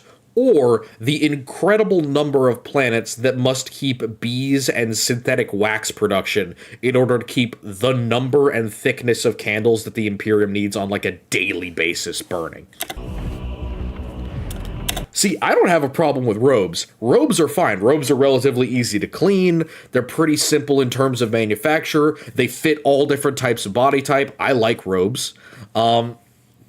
But still, like, just the minutia of it always intrigues me. Especially with Chaos, where you need to use every single person to the maximum efficiency so you can feed the most people. Reminds you of when Venice had all those noble houses building towers? Yes, exactly.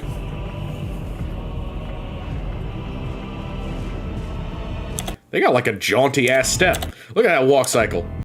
Get 'em, boys. Step, step, step, step, step, step.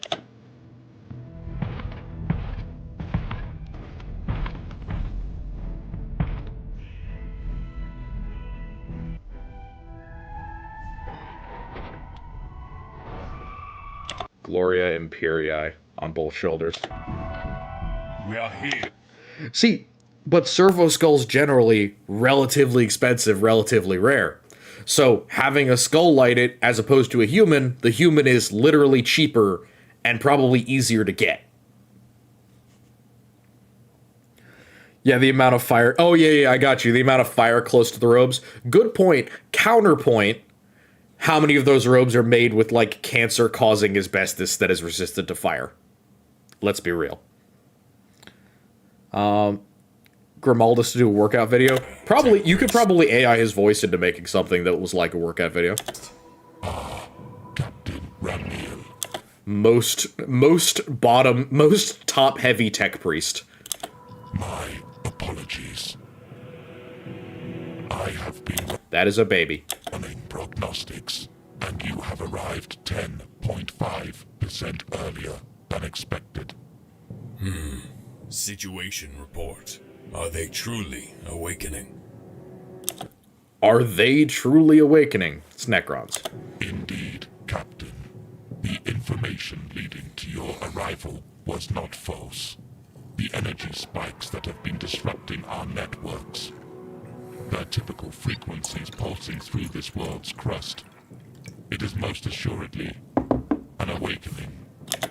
Yes, if a tech priest is bottom heavy, that means something very different. I agree. Different type of tech priest. Chaos tech priest. How come no one noticed anything over all those past What the fuck are you doing, bro? centuries? He's just broasting his hand in fire. You understand this is an expensive piece of equipment, right? Stop putting your hand in shit. There's like haptics and feedback and sensors in your hand. Why the fuck? Why are you just... You're burning your hand!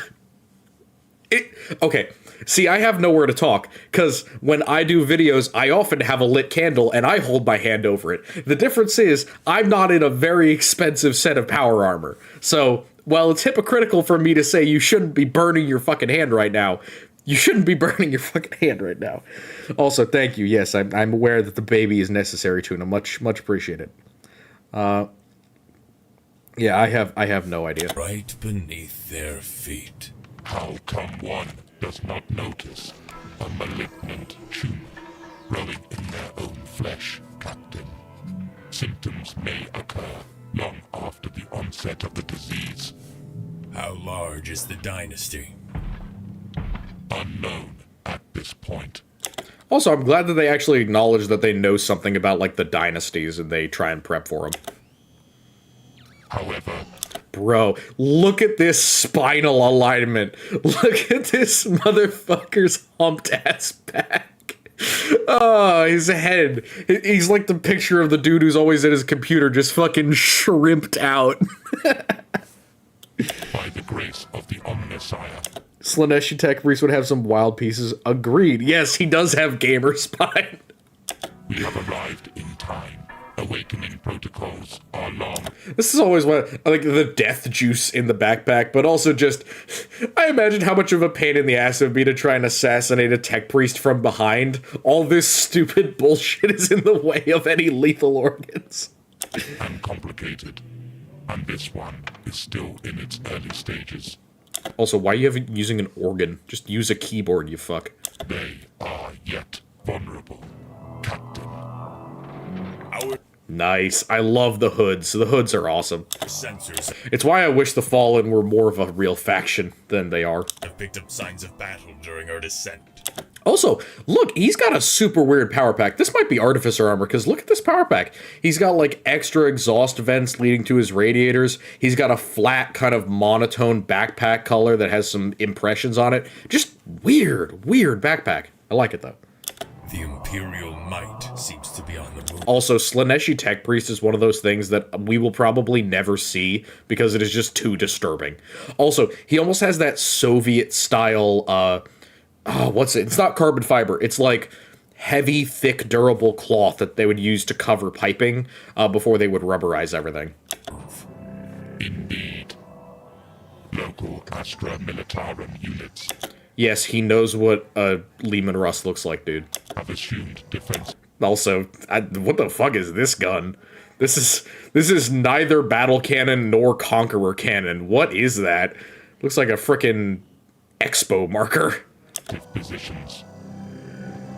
Yeah, they definitely give me company vet vibes as well with the shields and everything. And obviously the captain. Nautica Imperialis has been carrying. Bro, Aeronautica Imperialis, I assume that you're talking about like the PDF Air Force or just the local Navy. In which case, why you got Valkyries here, buddy? We have Lightnings, so you don't need to use these for air operations. Out preventive strikes in the enemy rear. Yeah, no, we have actual planes for this. You don't need to use Valks. However, several regions are already beyond our reach, and our forces are slowly losing more ground, despite their best efforts. We must stop this cancer in its tracks. Yeah, the Aeronautica are never talked about. Or face the inevitable. Just tell us where you need me and my brother's priest. The Emperor will take care of the rest. As I have said, Marine, we need to stop the grip. Bro, just use a keyboard. This is like literally like he's using the pedals for a drum. From spreading. A surgeon. Yes, he does want to just show off the holotable 100%. It's like Guntuna says, it's just aura. Cut. This is probably the only time he gets to see legit Space Marines. At the right place. So you have a real keyboard. You just want to use the little paddles because you're a fucking ditz. At the right time. And we are to be your scalpel. Is there a better tool? See, that's the thing. If they wanted to take orders, they got to take them from somebody. Yeah, they get respect, but who's going to give them an intelligence update? This dude is probably the head tech priest for the planet, some sort of Magos, yeah. Possibly the Magos in charge of the exploration of this tomb world. He's the guy the Marines would go to for information. For this operation. You would not want to replace your keyboard with an organ. Organs are hard to operate. Other than the Emperor's own angels of death. That baby is literally just holding his voice box. That is all it's there for. The great Astartes. Ah, Captain. What is that? You're literally... It's not 5 displays. It's like 1 display that has a bunch of shit over it. Just make a normal thing, you absolute melon. My calculations are complete.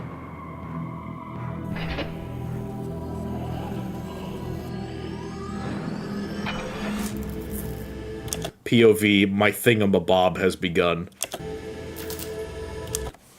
90% of tech priests have to do anything is because it's awesome? Yeah, sure.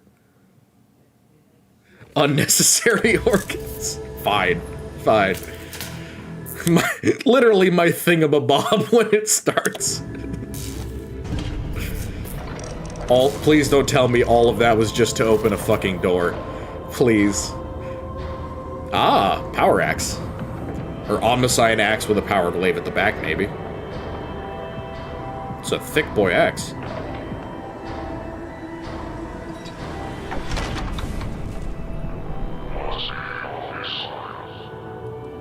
I am listening. Awakenings come in Yeah, the Rube Goldberg contraption. several stages, as have been documented before. We find ourselves in a race against time. Reinforcements and pre-prepared defensive positions. Look, that's how it is. I bitch. That's how it works. Also, I like that he's like a pylon with the little legs. Instead of being like a spider, it's like a walking pylon. Will be necessary. It will not be easy. But all is not yet lost. These pylons are the main means of That's a monolith, not a pylon. transfer from the tombs to the surface. A quick and effective route. And an abominable tech heresy, of course. Of course. Yeah, it's just tech heresy. It seems the pylons are easy targets, but their protective fields and firepower make them the very opposite of that. However, I have been able to perform thorough scans over the past several days to see how the energy flows converge into nodes. And I have found a particularly large one. Deep underground, I assume. Indeed, yet still reachable. What will we gain from destroying it? Time. The pylons will be weakened, making strikes against them 85 to 92% more effective. I love when the tech priests talk about, it's going to be such and such percent more effective. Like, bro's just living in a video game statistic world.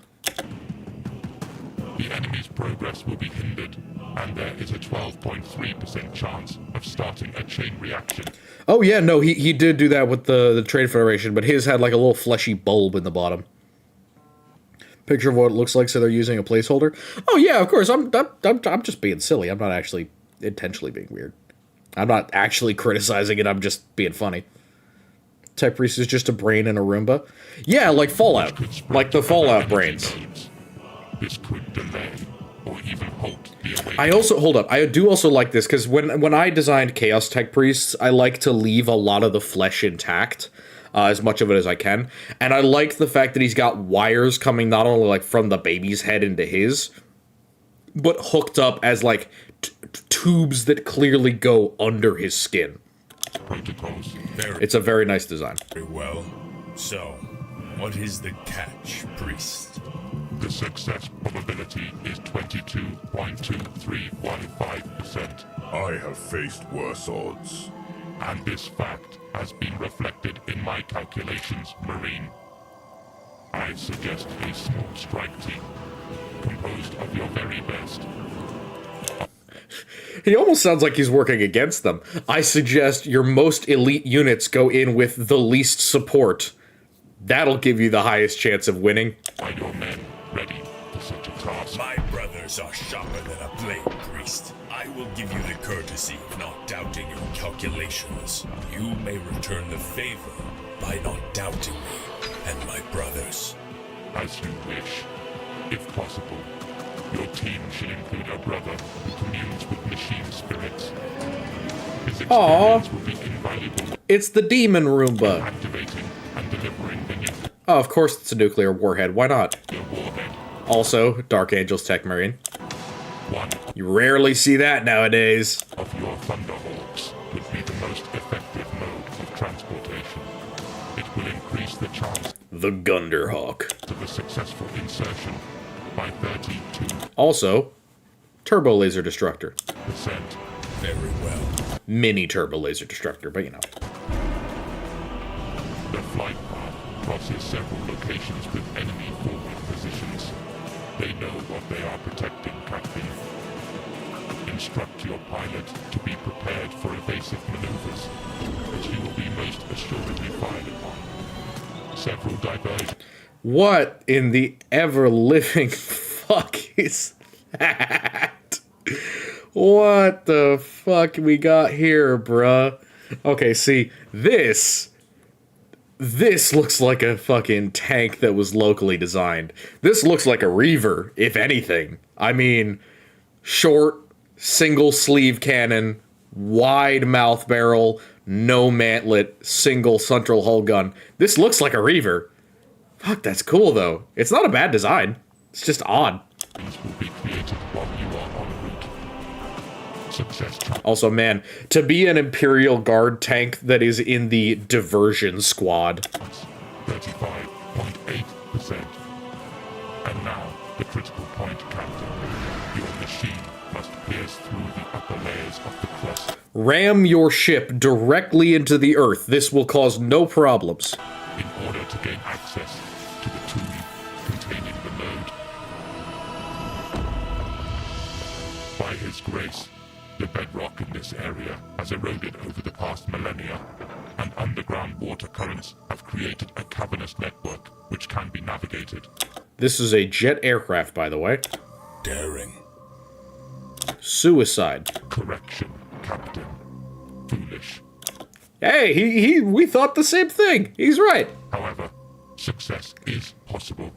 30.2%. And what then, priest? When we reach the tomb? Then it is up to you, Captain, and the Omnisires will find the node, destroy it, by the cog. Who knows what awaits you in that forsaken place? Revenge. Revenge for what, dude? What did this random Necron dynasty do to you? Also, what, they had a landing platform just fucking ready for you?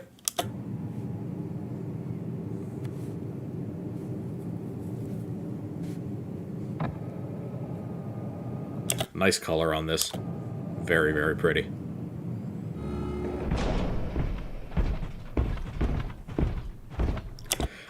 I don't know how Necrons could hide the Fallen, I'm gonna be real. I mean, maybe the Fallen were hiding amongst them, but I feel like the Fallen would get killed first in that case. Knowing about the Fallen, that's enough of a thing for it to be revenge. Just knowing. I love the OG bolter. So much cooler than the modern ones. Everything about these guys is so much cooler than the modern ones. Fuck Primaris. Contact. Yet. Can you catch something? The space around us is enormous. Also, that really sounds like the Grimdark narrator. Am I wrong?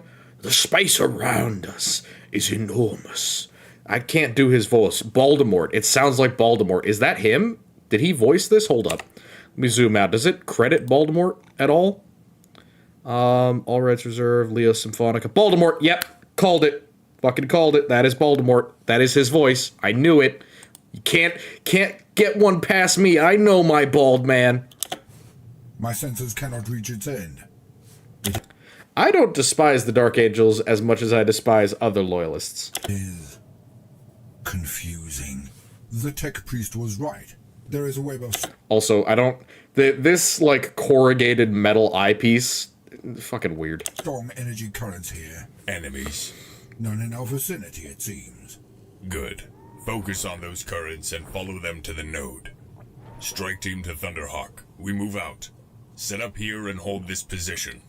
Emperor willing, we shall return soon. Very well, Captain. The Emperor protects. Nothing terrible happens to all of the pilots and troops who are left behind to guard the landing zone. Right, guys? What the fuck is that? Bro got the Thunderhammer Plus over here. Actually, you know what? No, that's just like a standard mining weapon. He just uses it for fun. We move forward, brothers.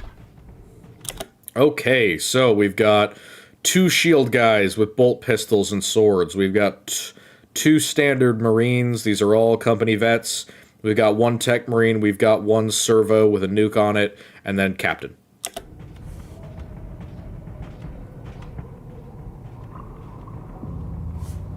Oh, yeah. No, they had a ton of traders. That's the whole point. Yeah.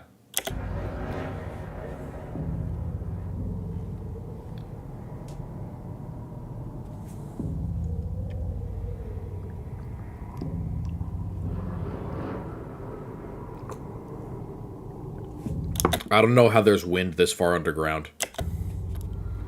But I will say this has mega Mines of Moria vibe. And I like that.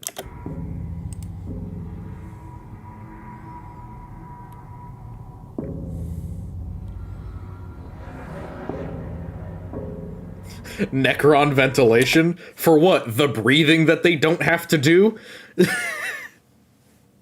Oh, jeez. Spies of Archangels shouldn't frax where they came looking for the Fallen, didn't stick around for the entire battle. Yeah. Yeah, absolutely. I'm on board with that. You know, disgust with their actions at Vrax, I could understand.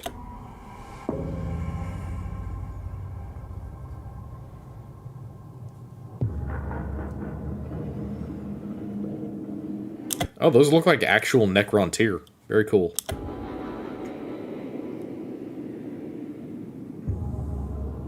Yeah, they have, like, meaty bits. These are Necron tier.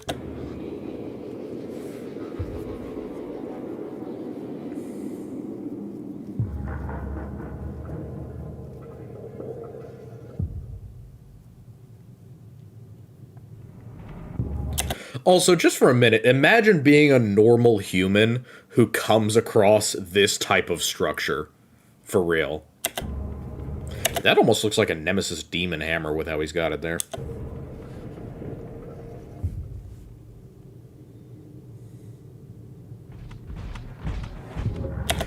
Okay, they do have a power sword. I was gonna say, if they just have a bolt pistol, I'm gonna be pissed.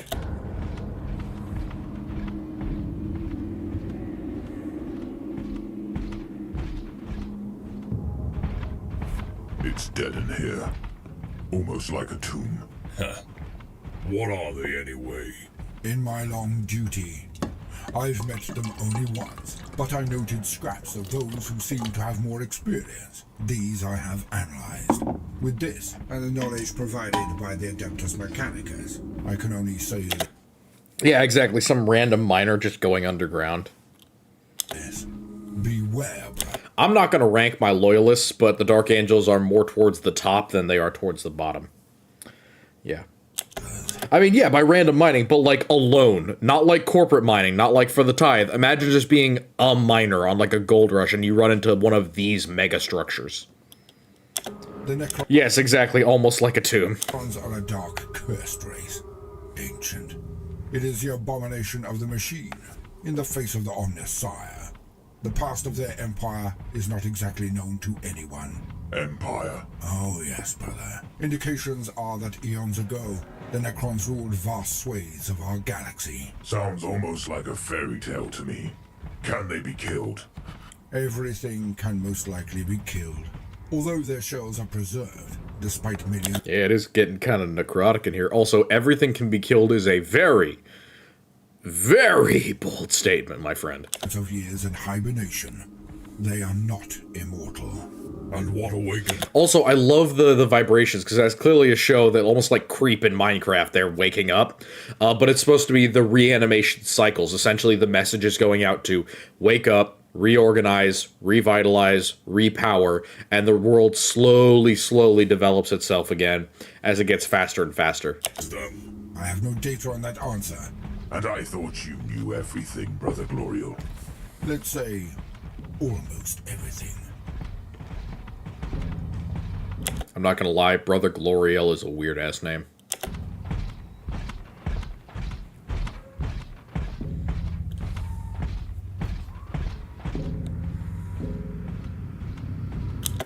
Ah, this is a good sign.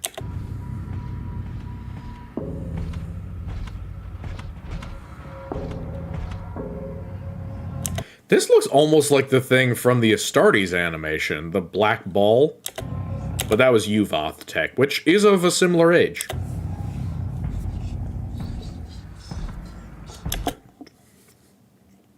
Rule number 1 of being a Marine. Don't go off on your own. Rule number 1 of being a Chaos Cultist. Get the Marines to go off on their own.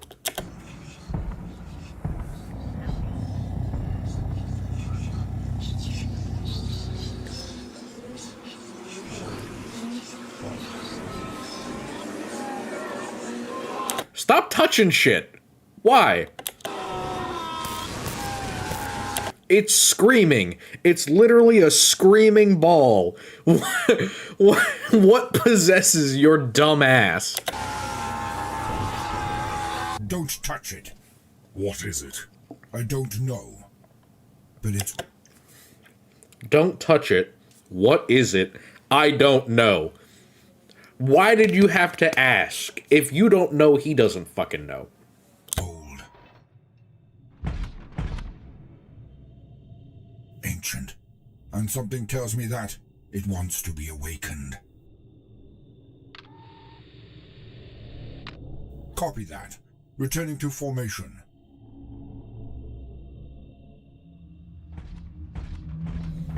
I would love just, yes, Brother Dipshiticus, correct. These are the veterans, by the way. These are supposed to be the well-trained, disciplined elites of the chapter.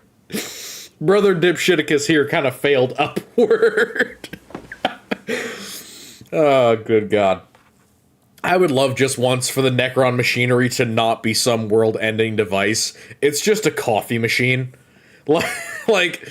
They turn on the device and it makes a bunch of loud-ass noises and really angry things and starts screaming, and then it just produces a hot cup of Dunkin'.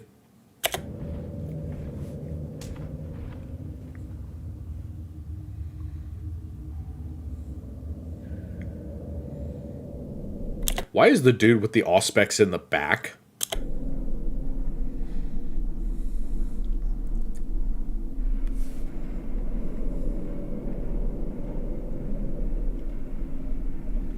I would not want to release the Catan for any reason. That's just asking for trouble.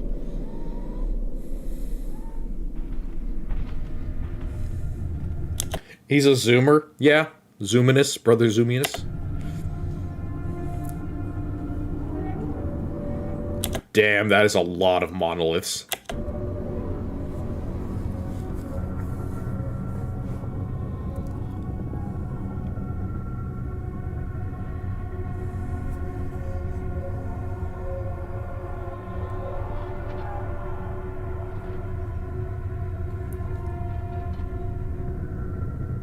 I think I need a bigger bolter.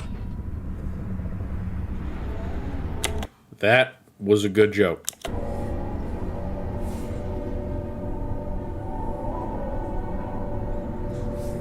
The enemy of my enemy is a problem for later. Only applies to the Eldar.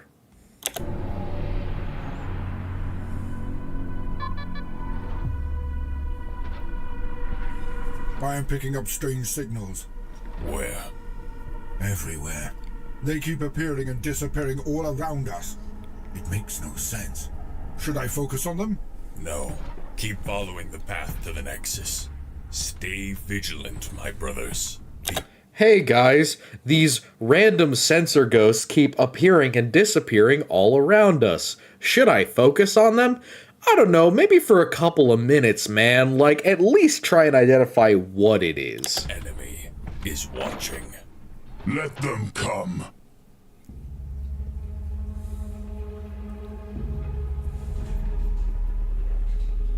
Please don't just fire a random plasma blast off. That is dumb as fuck.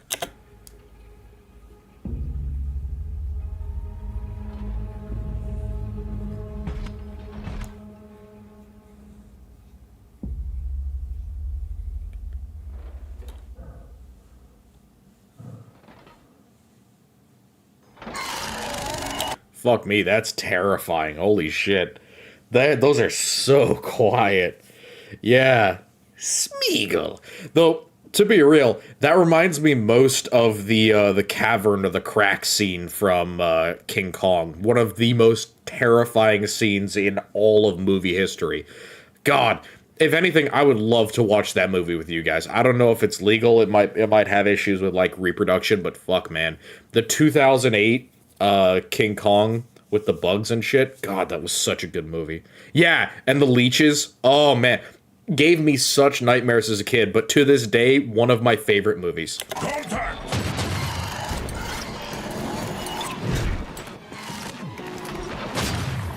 Fuck off, Scorpion Boy. Aw, okay, hold up. That's kind of cute. Contact!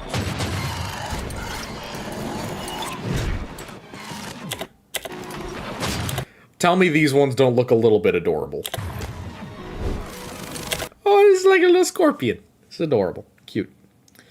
Yeah, the bug pit. Yeah, 100%. The giant crickets and the worms and the giant crabs. Fucking awesome shit. All based on real bugs, by the way. Every single one of those was like a real bug. More coming. Over there. Sector Beta 10. Stormbolter and Hammer. Nice build, buddy. Average Tuesday in, like, Australia and South America in terms of bugs.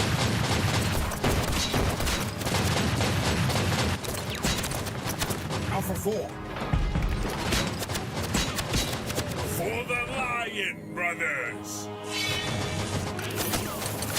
I love how For the Lion is just, take out some melee weapons, boys!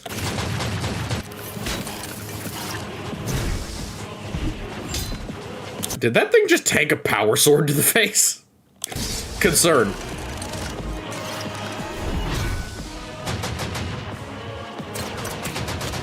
Also, I'm not sure if I'm up to date on my Necron lore, but once these guys die, shouldn't they not disappear because they're constructs and not actual Necrons?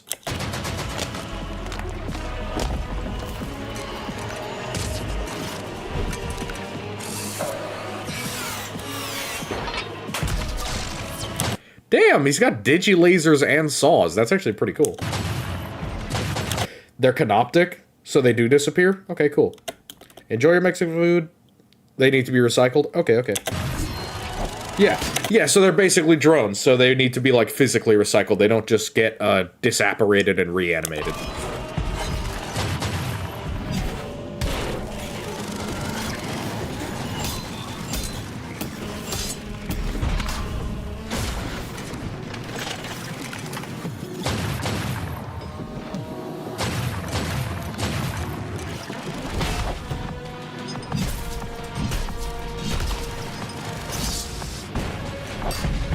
Some great physicality in the comparisons with sizes for these guys.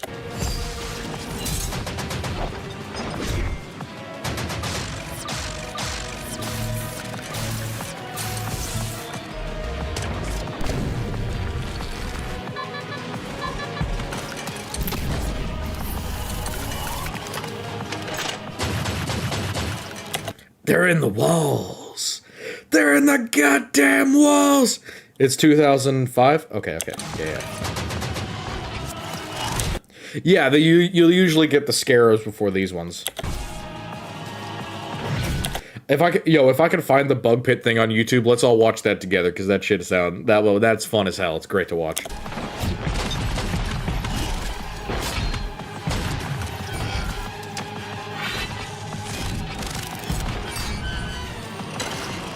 You just poked that through a storm shield.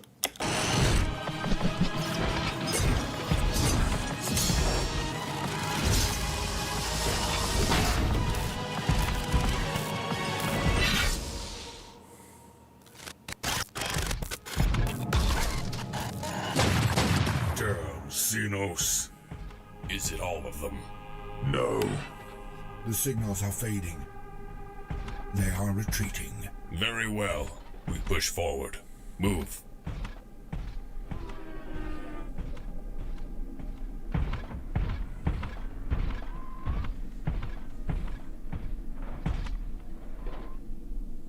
I like that shield. Huh. Oh, it's adorable! Look at him. Look at the little baby. What was that? Aww. You're a dick. Bug. Just one. Wait. Numerous bugs. Another.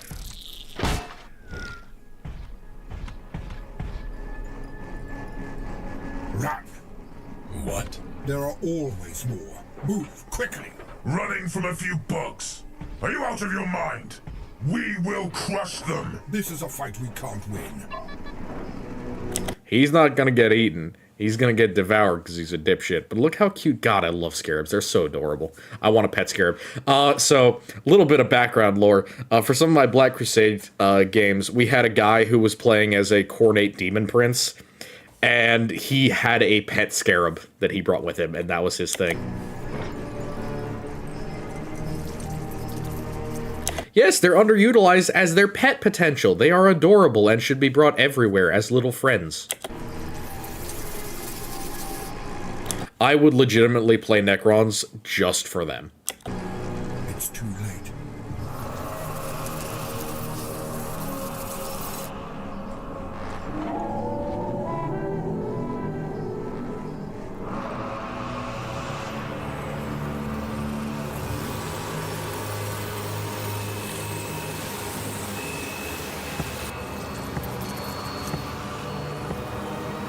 Yeah, a mix between Roomba and Blue Collar Worker.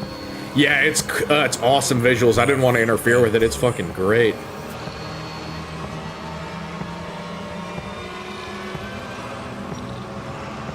I didn't know they were this strong as flyers. I knew they could hover, but I didn't know that they could, like this big of a swarm. Very cool.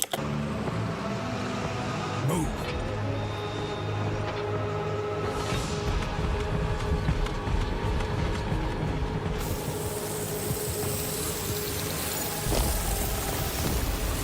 Holy shit, they're knocking through like 30-foot thick columns? Jesus.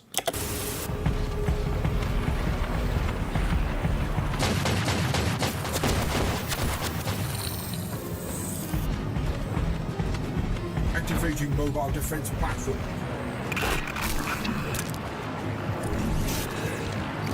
Holy shit. two 30 cals. Where's the ammunition being stored for these? They might not have too much. They might be in these boxes, but this is a really cool combat servitor. I like these. Just mobile anti-aircraft.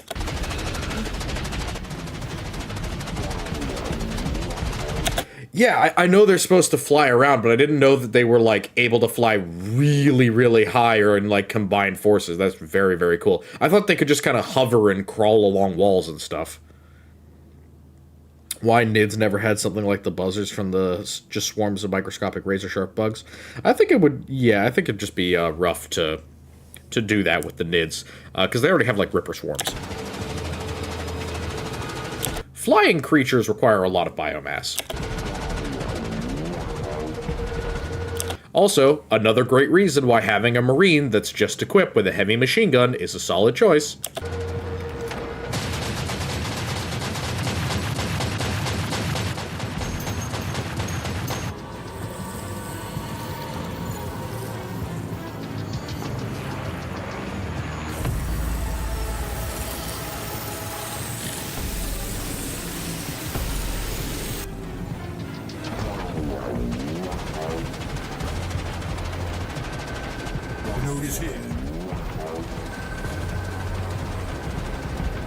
I agree, flak would be better than even a flamer, in my opinion. But a machine gun is better than a bolter.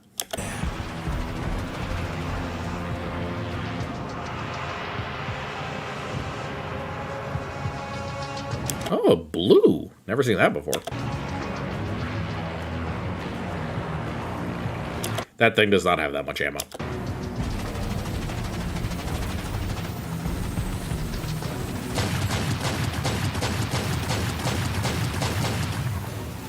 You didn't hit a single fucking thing, dude. Yeah, Hydra flak battery, exactly. See, I don't know if bolters have flak ammo, and if they did, it would probably be shrapnel rather than actual flak. This is a trap. Heavy bolter might, but I don't know that for a fact. I know they have shrapnel, and I know you have shot cannons that can do something similar as well. Apparently. But it may also be our salvation. Set up the warhead, brother. Guard the entrance. I agree, it could be cool. But hey, look! Pokemon! These are the freaking, the little letter guy, the Pokemon symbols.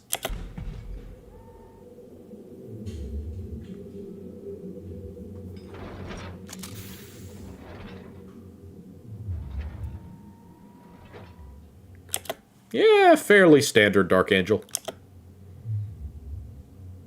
Strike team to Thunderhawk. Do you hear me? Strike team to Thunderhawk. Come in. Thunderhawk to strike team. The box is all scrambled. What is your status, Captain? We are sitting on several megatons of Imperial Fury. Surrounded and unable to move. Do you need reinforcements, Captain? I can send the brothers to aid you. Yeah, see, they might need to get here for maintenance sake, but it's also possible that they're intentionally told to not come in here. For security reasons. Or they could be limited in how fast they can get in here. Maybe it takes them a while. No. You will hold your position as ordered. I need you to relay a message to the cruiser. Understood. I will try to circumvent the jamming. You may speak now. Captain Remiel to the Lion's Claw. We are at the node. The secondary objective has been achieved. The primary objective is unreachable at this point. We are at an impasse. Stand by for further updates. Glory to the Lion. Remiel out. I do not like this. I would rather face the enemy, instead of blindly pressing a detonator. Do not worry, brother. You will get your share of fighting before this is over. It is ready, Captain. But I must confess, I am puzzled. Logic dictates that destroying the node must be our primary objective. And yet, your words suggest that. Captain, I did not mean to. It does not matter. The enemy has trapped us here, thinking we would not detonate the warhead while we are still here. Negative, Captain. Available data suggests we have only encountered an automatic defense system, while the tomb itself is still dormant. The closing of the door was just an automatized process, not a deliberate intention to trap us. If I am not wrong, and I really am, I might be able to open it.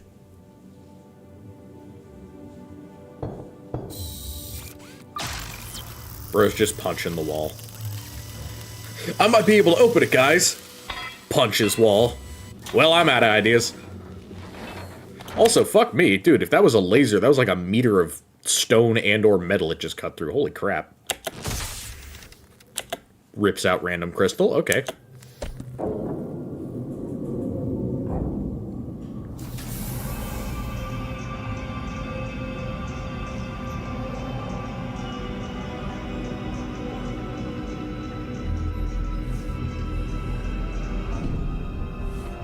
Yeah, I agree. Wait for the scarabs to cool down. Or, alternate option, there's absolutely no reason that you need to use a nuke here.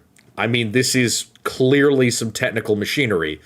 Grenades and or your physical weapons will probably do the job, I'm not gonna lie. Also, my concern would be leaving the nuke behind and then some scarabs get to it and tear it apart. Well, would it work? Bless me, Holy Omnisire. That is a disturbing visual. I do not like that. Those are stabbing directly into metal.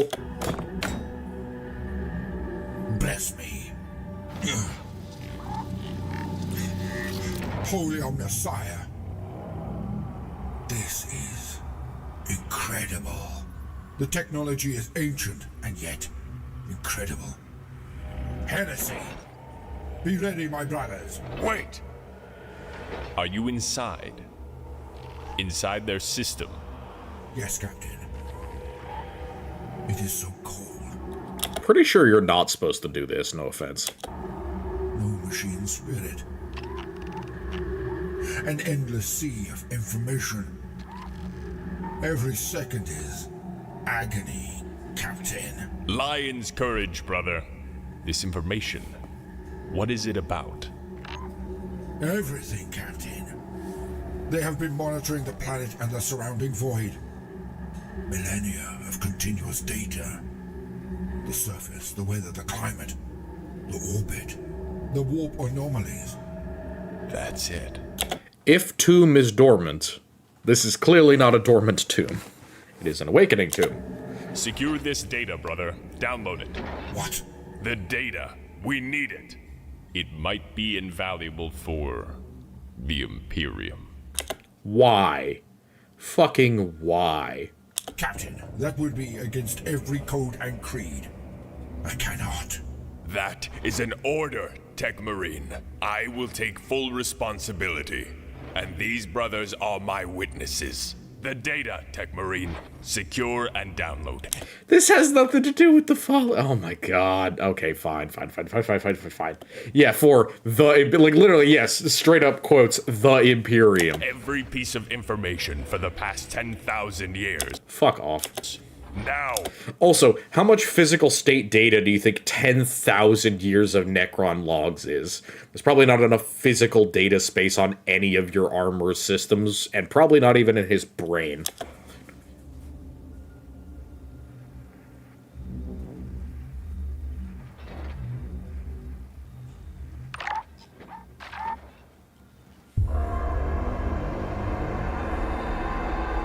Yeah, also, if you wanted to have a quicker way of waking up a dormant Necron world, downloading and messing with all of their data is probably a pretty good way.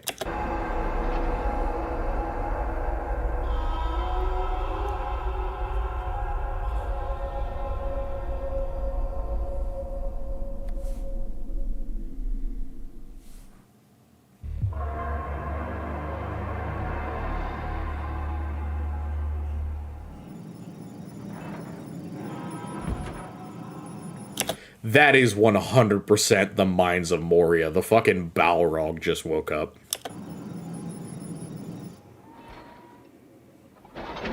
Way to go, Pippin, you dipshit. This was not... I'm calling this Captain Pippin. Not my order, Gloriel. It's not me. The system is reacting to my presence. surrounding me. The pressure, Captain.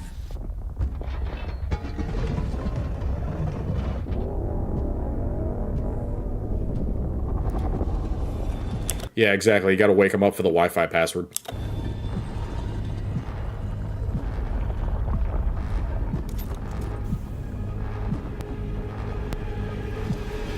They are awakening.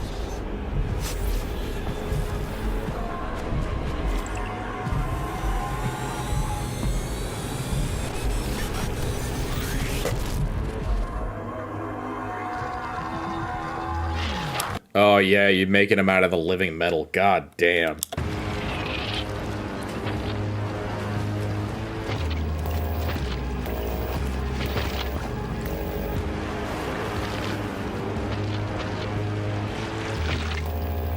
Protect Brother Gloriel while he is working.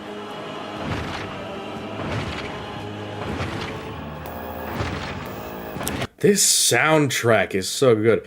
Ba-na, ba-na, ba-na, beep, beep, beep, beep. Fucking awesome.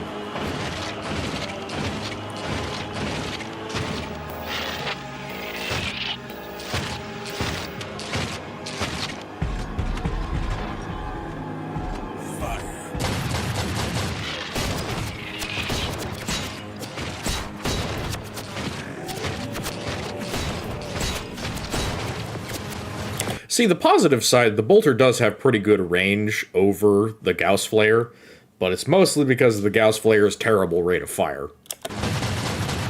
And the fact that Necrons stack up on each other.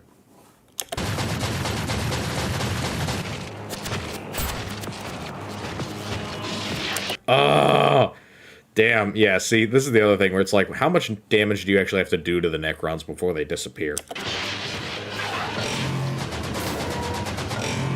Also, don't you have a halo, bro? Shouldn't that be activating if a Gauss flare just almost took your head off?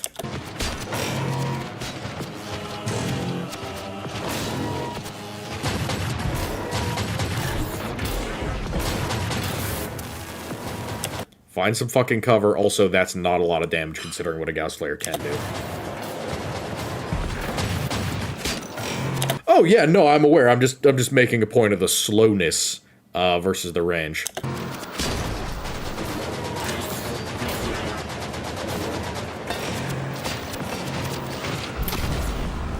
Astartes frag grenade.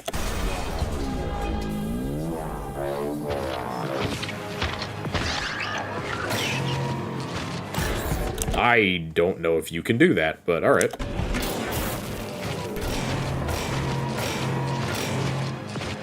This is also one of those things where I'm like, okay, against Marines this is scary, but I could actually imagine the Imperial Guard not having too hard of a time putting down standard Necron warriors, because outside of the super long-range options, the lasgun outranges that, and humans can move arguably a lot more flexibly than Marines can at times, so I don't know.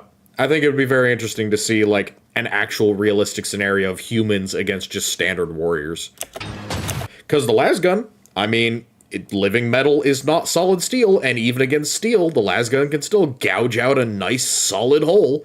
So I honestly think a las bolt to the head from mid to short range could probably blow a Necron's head open. Maybe two would blow it off.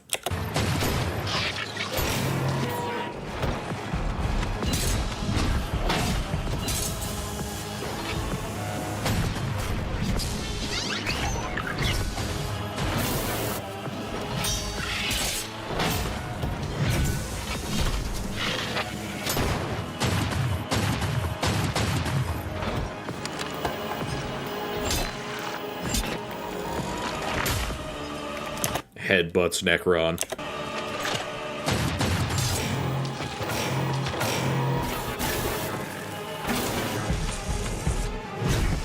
Yeah, keep that shield up, man. You're gonna need it.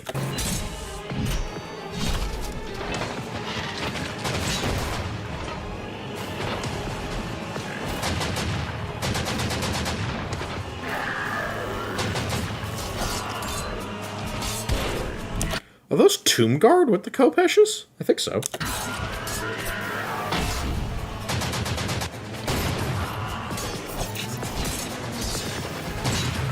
Whatever they are, they're pretty fucking cool. Kill the Xenos!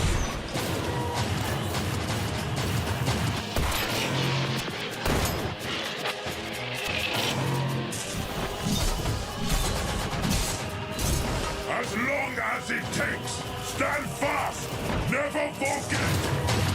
Yeah, I don't recognize them either. The, like, two Kopeshes and the real hooded look kind of looks like Tomb Guard, but they're not. They also kind of look like those one guys who teleport, but they're a character, so I don't know. Just unique Necrons. Also, they don't seem to have phase blades. They seem to have normal blades, but again, that might be animation limitation. I'm genuinely shocked none of these Marines have died yet.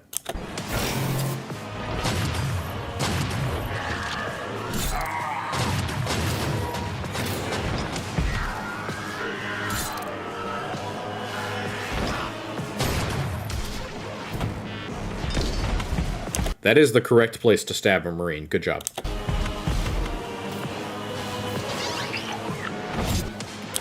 Yeah, exactly. Like, yeah, like melee death marks.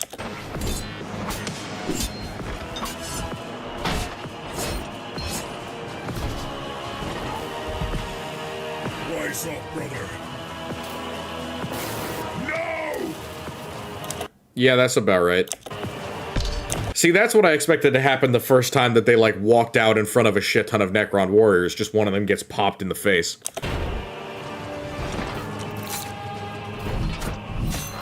No. No. God damn it. Silly fucking animation.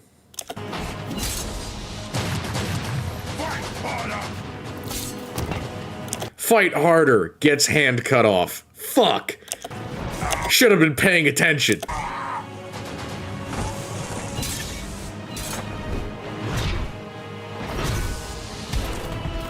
Can you still fight? Yeah, they do look like Tomb King's units, TBH. Only in death does duty end.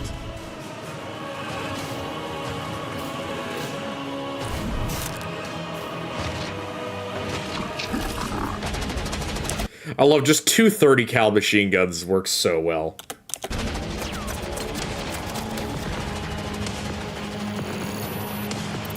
Download complete.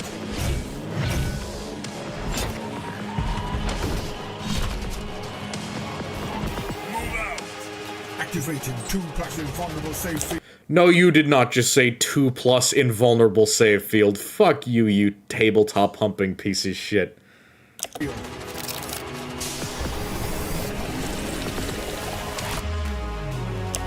Activating fucking bubble shield.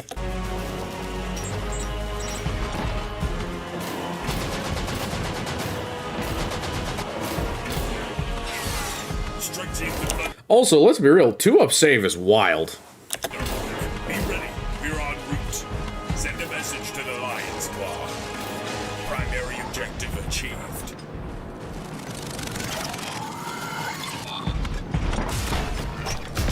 I repeat, primary objective achieved.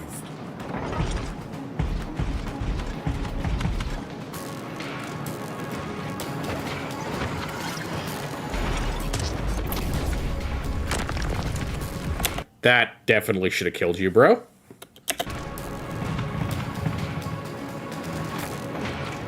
Yeah, that was definitely a command point moment.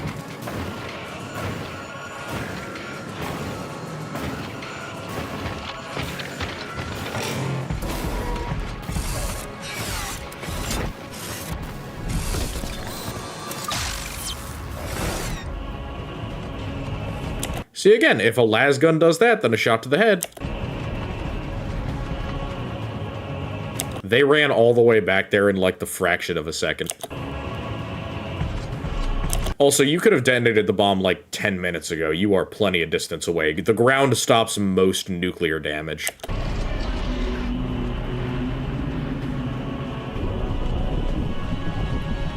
Now that's bad news.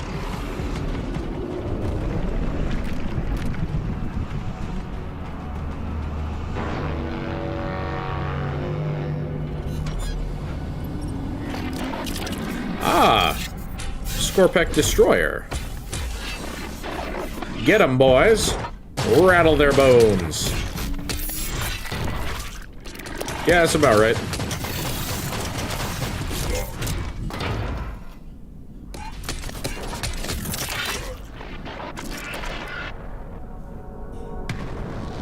Yeah, that monolith do be moving.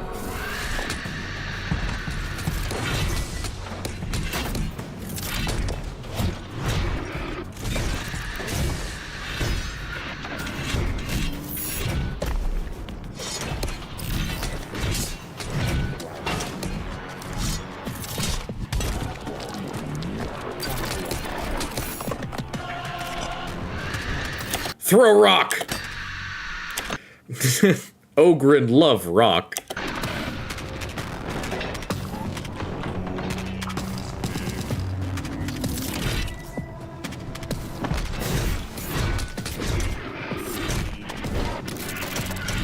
Also, where did the other 2 Scorpec Destroyers go?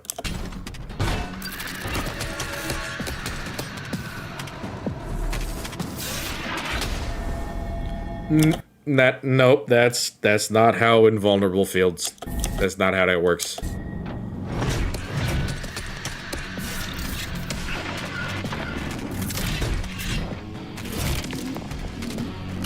Also, if you were using a real Thunderhammer, or hell, even a fucking Power Maul, he'd be dead like several times over. But no, you gotta be using a Nemesis Demon Hammer for some reason.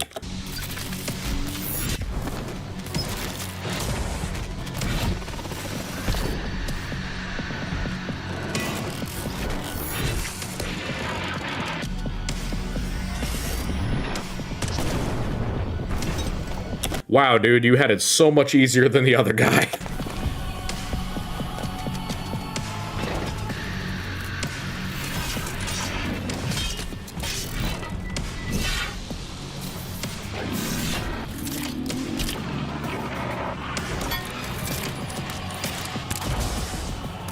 What the fuck? If it was that easy to take him apart, then how did multiple hammer hits to the head not kill him? Yeah. It's always shots to the gut. That always does it. Brother, can you hear me?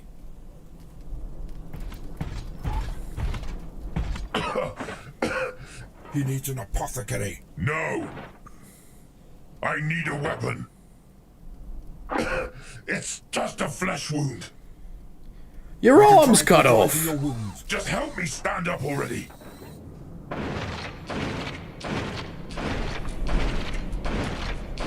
Oh, I smell a last stand coming. Oh look, it's a bitch.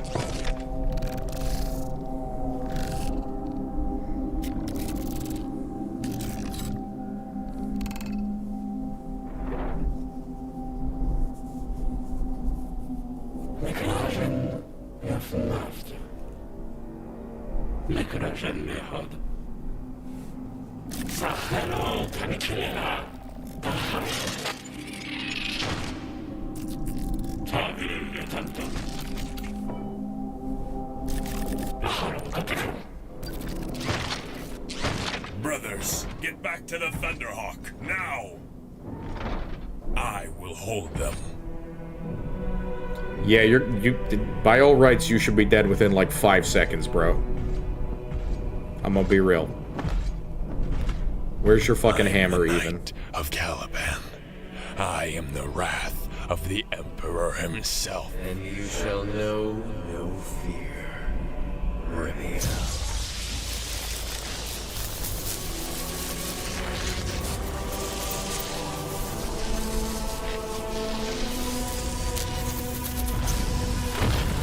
Oh, that's terrifying.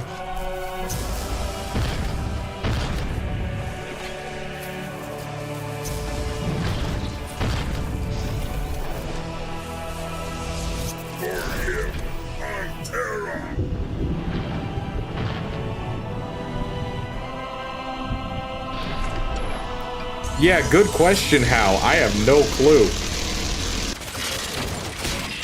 Though TBH, with the death... Oh, autocannon, yes.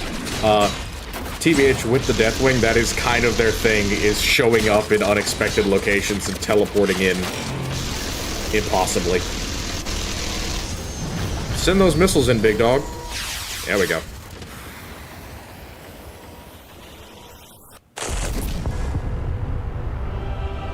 Yeah, man. Also, I don't really get that. He's just got, like, the filter from his Terminator armor on. The brother librarian felt an urgent need to help you, Captain Remiel. Do you still have the data? I do. On my second cogitator. It seems it is indeed very important. It is invaluable. To the Imperium? Yes. The Imperium. To the Imperium! Guys, definitely. To the Imperium. We will cover your move. See, I like how the Tech Marine says that. Also, these are, yeah, these are full Deathwing.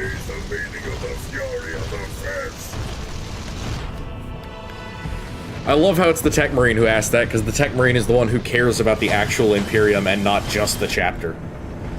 Alright, I'm gonna be quiet and let you guys watch these last couple of minutes. I'll be right back. Initiate the countdown.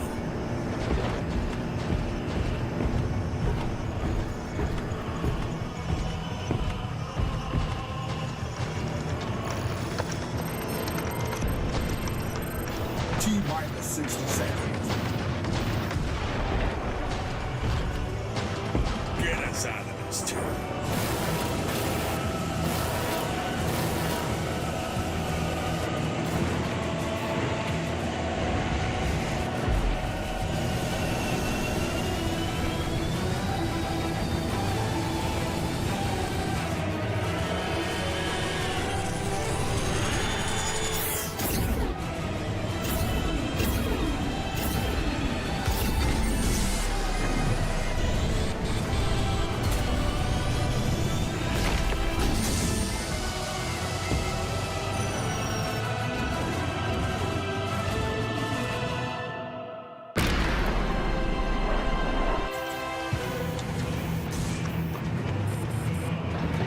T-minus 5, 4, Alright. 3, 2, 1.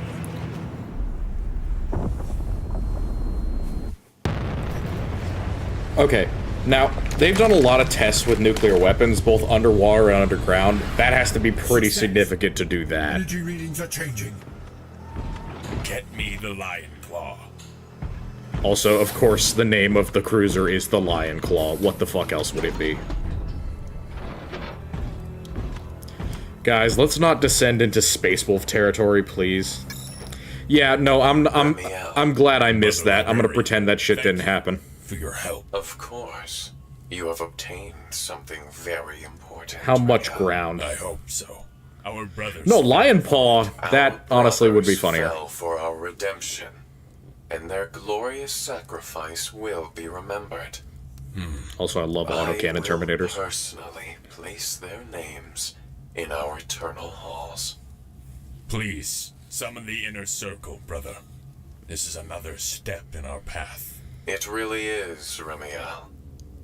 Big step.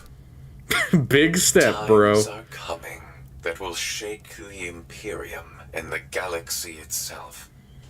When we regain our honor and glory as the First Legion, I can feel it.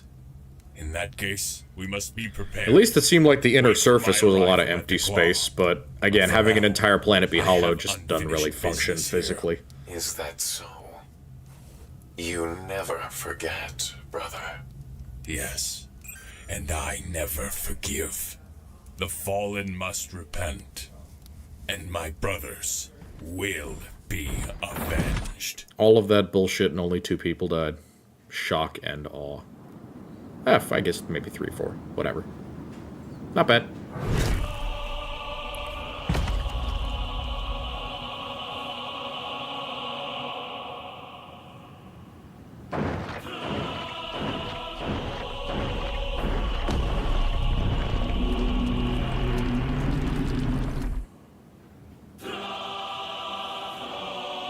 Four? Okay. I'm on board with 4.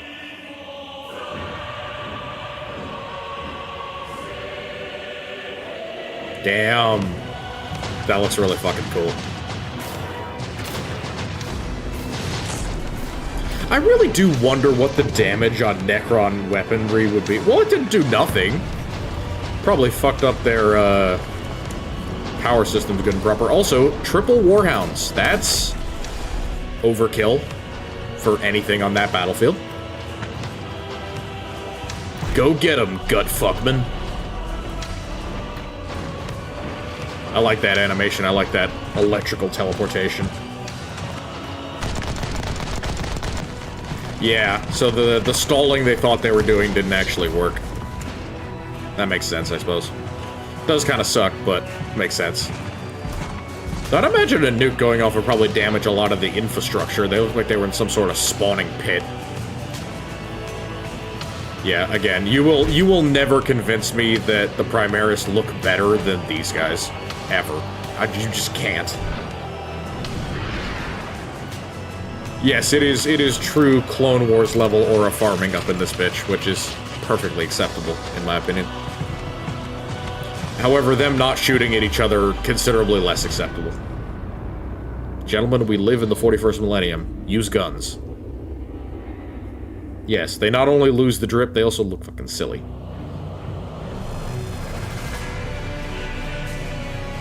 Well fucking done. Incredible short film in every possible way.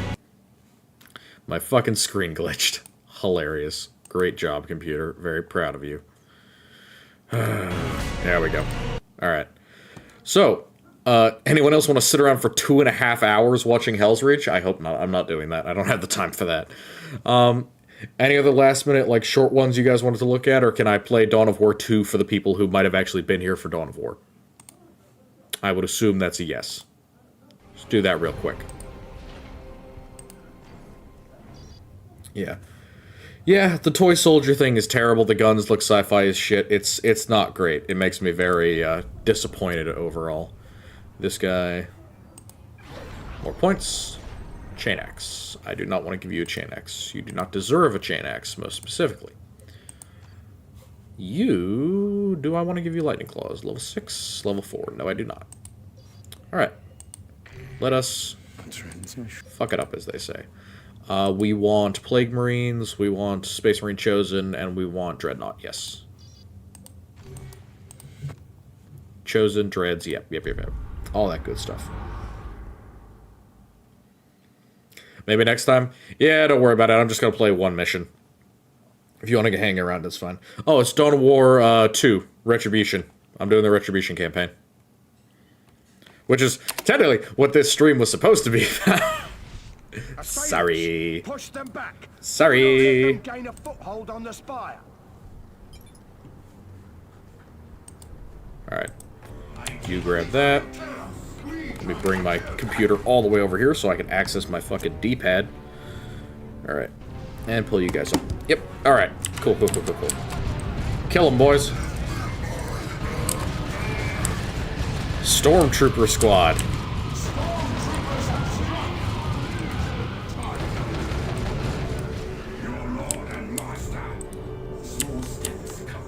Small steps corrupt.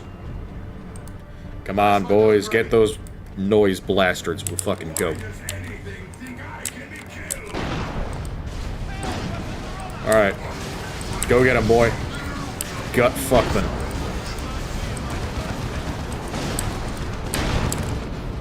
You need to go over here and start killing things.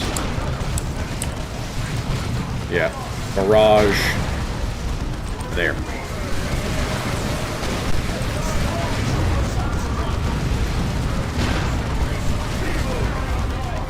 Pull back that Lehman Russ and regroup.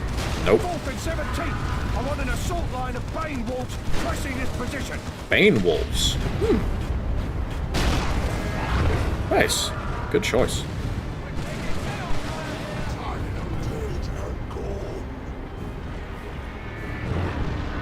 Ah, shit. Well, gonna have to find a way around that. Just to be clear, this is the first time I've actually played this mission, so you and I are experiencing this for the first time. I am here to lead. Hear that? The song Stormtroopers.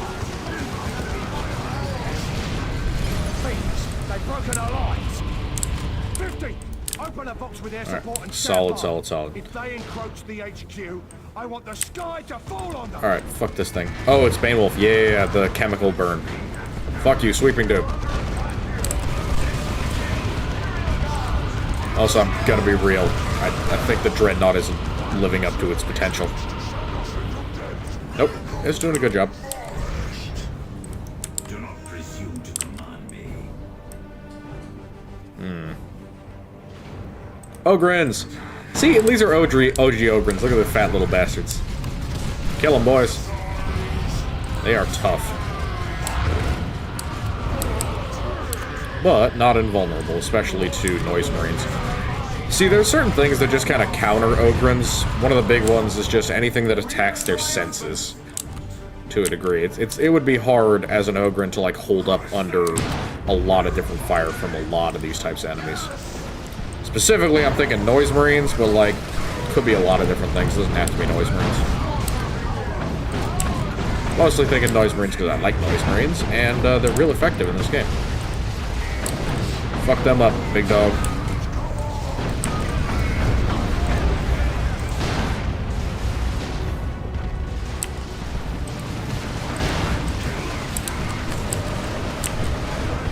Alright, destroy that real quick. And you guys need to go over here and start blowing up that shit.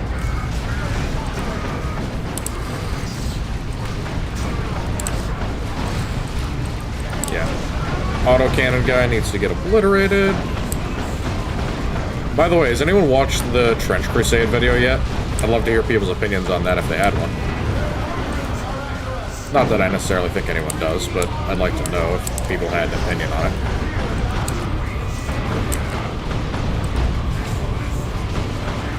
Somebody please kill him, for Christ's sake.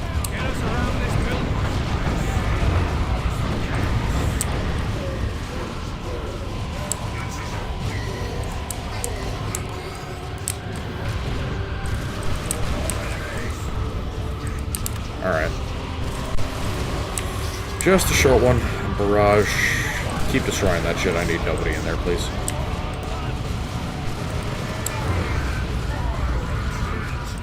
Barrage, please.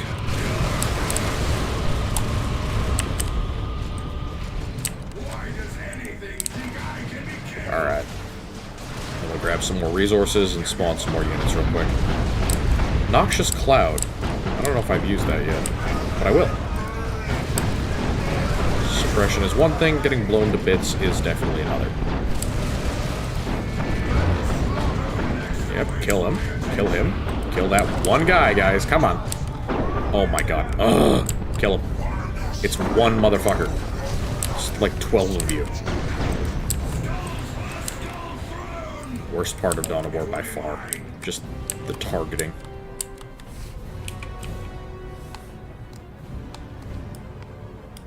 It'd be nice if I could change my goddamn, like, angle of my camera. But I can't. Alright, what can I grab? Chosen. Yeah, I could grab Chosen. I could also grab a Blood Crusher. No, I can't. I need more wreck. Man, I can't grab shit. That's really unfortunate. The enemy is here.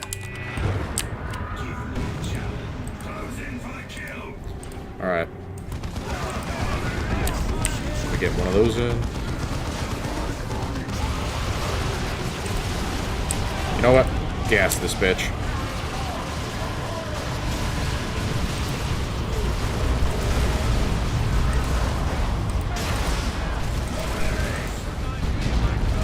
Also, health upgrade. I need that.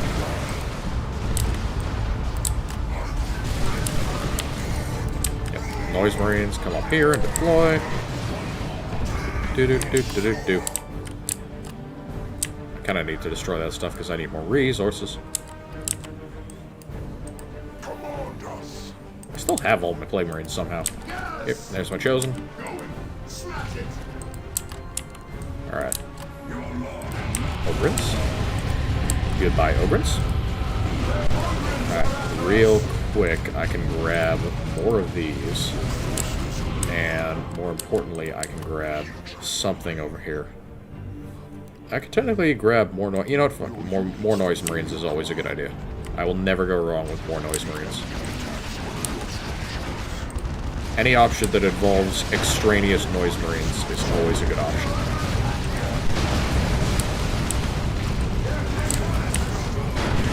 Commencing bombing run, sir. Oh, been mentioning bombing run. What are we bombing? Oh, shit.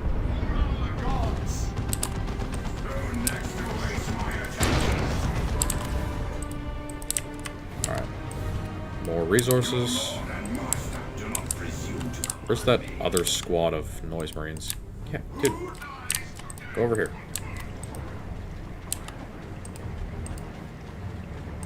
Alright.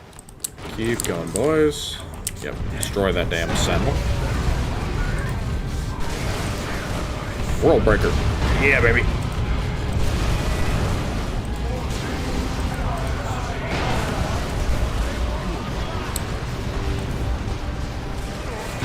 Requires more favor. Damn it. Well. Valkyrie is hot and on approach.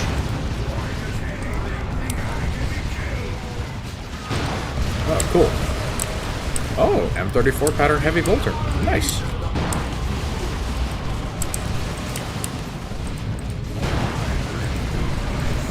Alright. Crush them. Destroy that thing. Smack. I need more sacrifices. There we go.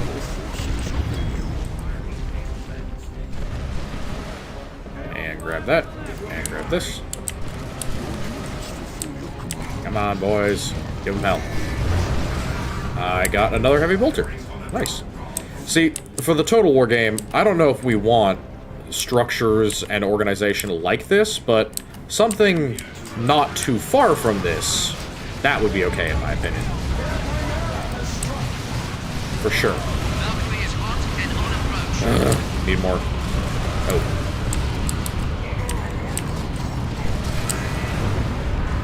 Not too far from this would be my preference, because this is pretty good. Also, just smack that thing to death, yeah. Not at all fair, to be honest.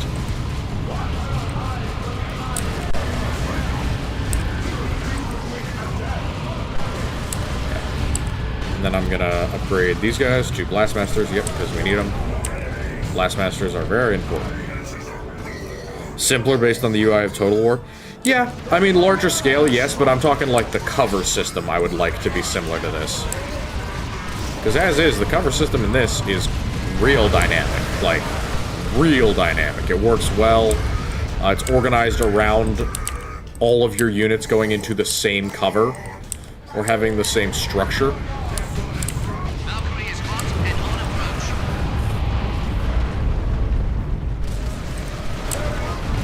Yeah, kill those bastards.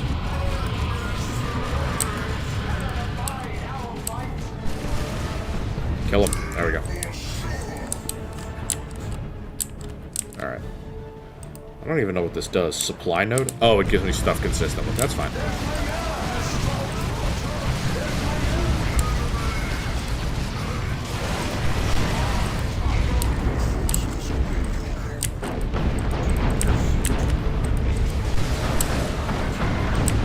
Nope, you destroy this. That is your job, my friend. Mark of Zeech, because I need the range. Turtle boys, get in there. Barrage, same target. Man, that was kind of inaccurate as hell. Why? Why must you suck so much? Alright, you, smack them. Give him more health, because he's literally my only melee combatant. There's another going. I wonder how the melee versus range is going to be handled. It seems like they're going to do it pretty well, but I still have some concerns. Natural concerns, I think. I think concerns that anyone would share about how balancing melee and range is going to work. Considering how 40k is, like 90% of the time, a mix of the two. And also balancing the two. I mean, it's not easy at all.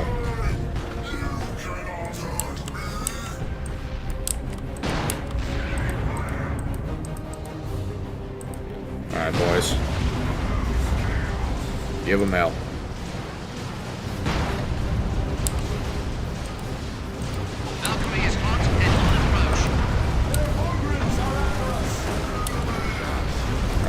buddy. Get this on, get that on, get going. Yeah, suppress the hell out of them, boys. It's pretty much our only option. And, of course, our armor. Yeah, that needs to go. Can't have that. No tanks, please. No tanks. No tanks at all. Welcome back. We're doing some Dawn of War. For the joy of the game. Love of the game. Die.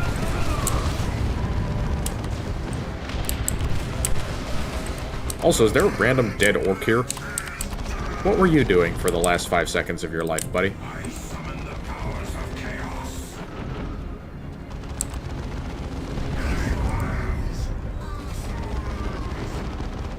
Yep. Take care, y'all. I mean, we're only gonna go for another, like, 10 minutes of stream. So, don't worry about it. Oh, that guy got obliterated. I am gonna let these guys heal. Because I am completely out of everything. Menu. Nope, that's not gonna work. What is gonna work? I need a resupply node. Nope, not that. Do I get anything back for doing this? Nope. I desperately need more units is what I freaking need. What do I have? What is cheap? These are cheap. How many units of cultists can I get? Quite a few. We will let those cook. And then we will bring them over to us. Because I desperately need health for some of these units. And this guy gets his health back, but the rest of them seemingly don't.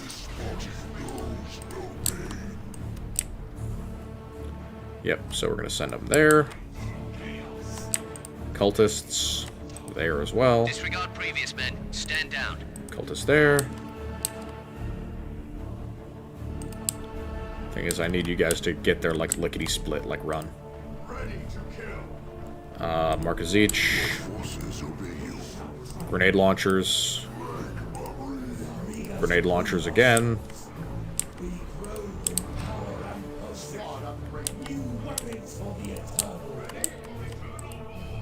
Ready for eternal war. Alright. We can get heavy bolter turrets, so we should be okay. So that's the stronghold. What can we put that is within range of it? That's close enough. And if they get close, we get to use that. And we can also, I'm pretty sure, yeah, upgrade them to las cannons, which gives us even better range. And we can get a second one right here.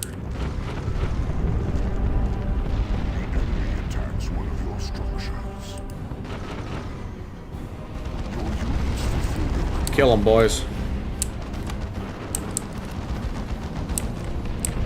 Yeah, the las cannons honestly are going to do it for me, because they will obliterate those guys real quick. Where are my damn... There they are. They're coming. Boys are just taking a little bit of time. Taking some time. Hurry up, boys. Let's go. Inferno bolters. That's what they get. Okay. Let's get to it.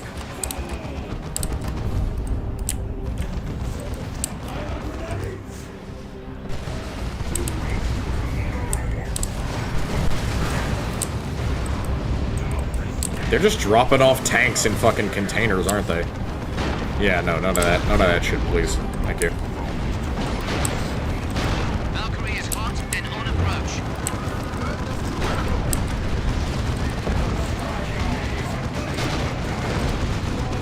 POV Lehman Russes are definitely fair and balanced. Come here, Gunner Squad. You're getting smacked. All of these units versus one Lehman Russ. Guess who's gonna win? Probably the Russ. Kill them, boys. Kill them.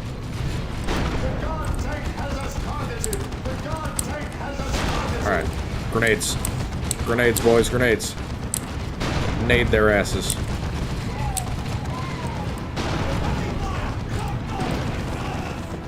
Alright, good. Smack that one to death. Now we can smack the stronghold.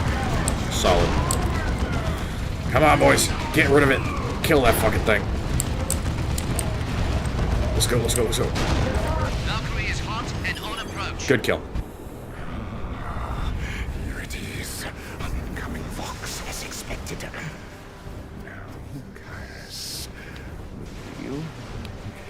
to me. Priority Vox Channel Secondus. This is Alright, y'all. That's our last one. Just finishing off. It's Azariah Kairos, our boy.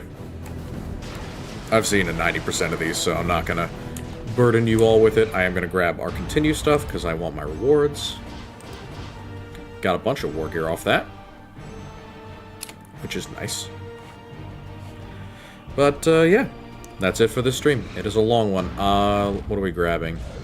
Armor of the Merciless, Chaos Dreadnought, Vicious Armor. Cool. Cool. Oh, we get to pick. I'm gonna go with... no, actually, I'm gonna go with the Dreadnought, because I want a Kairos does Dread. not yet know that I have descended upon his followers. Neroth, where did the... Alrighty. I'm gonna pause it there. I am going to say thank you all very much for coming. I deeply appreciate it. We've been here for several hours. But with that, I wish you all a lovely good night.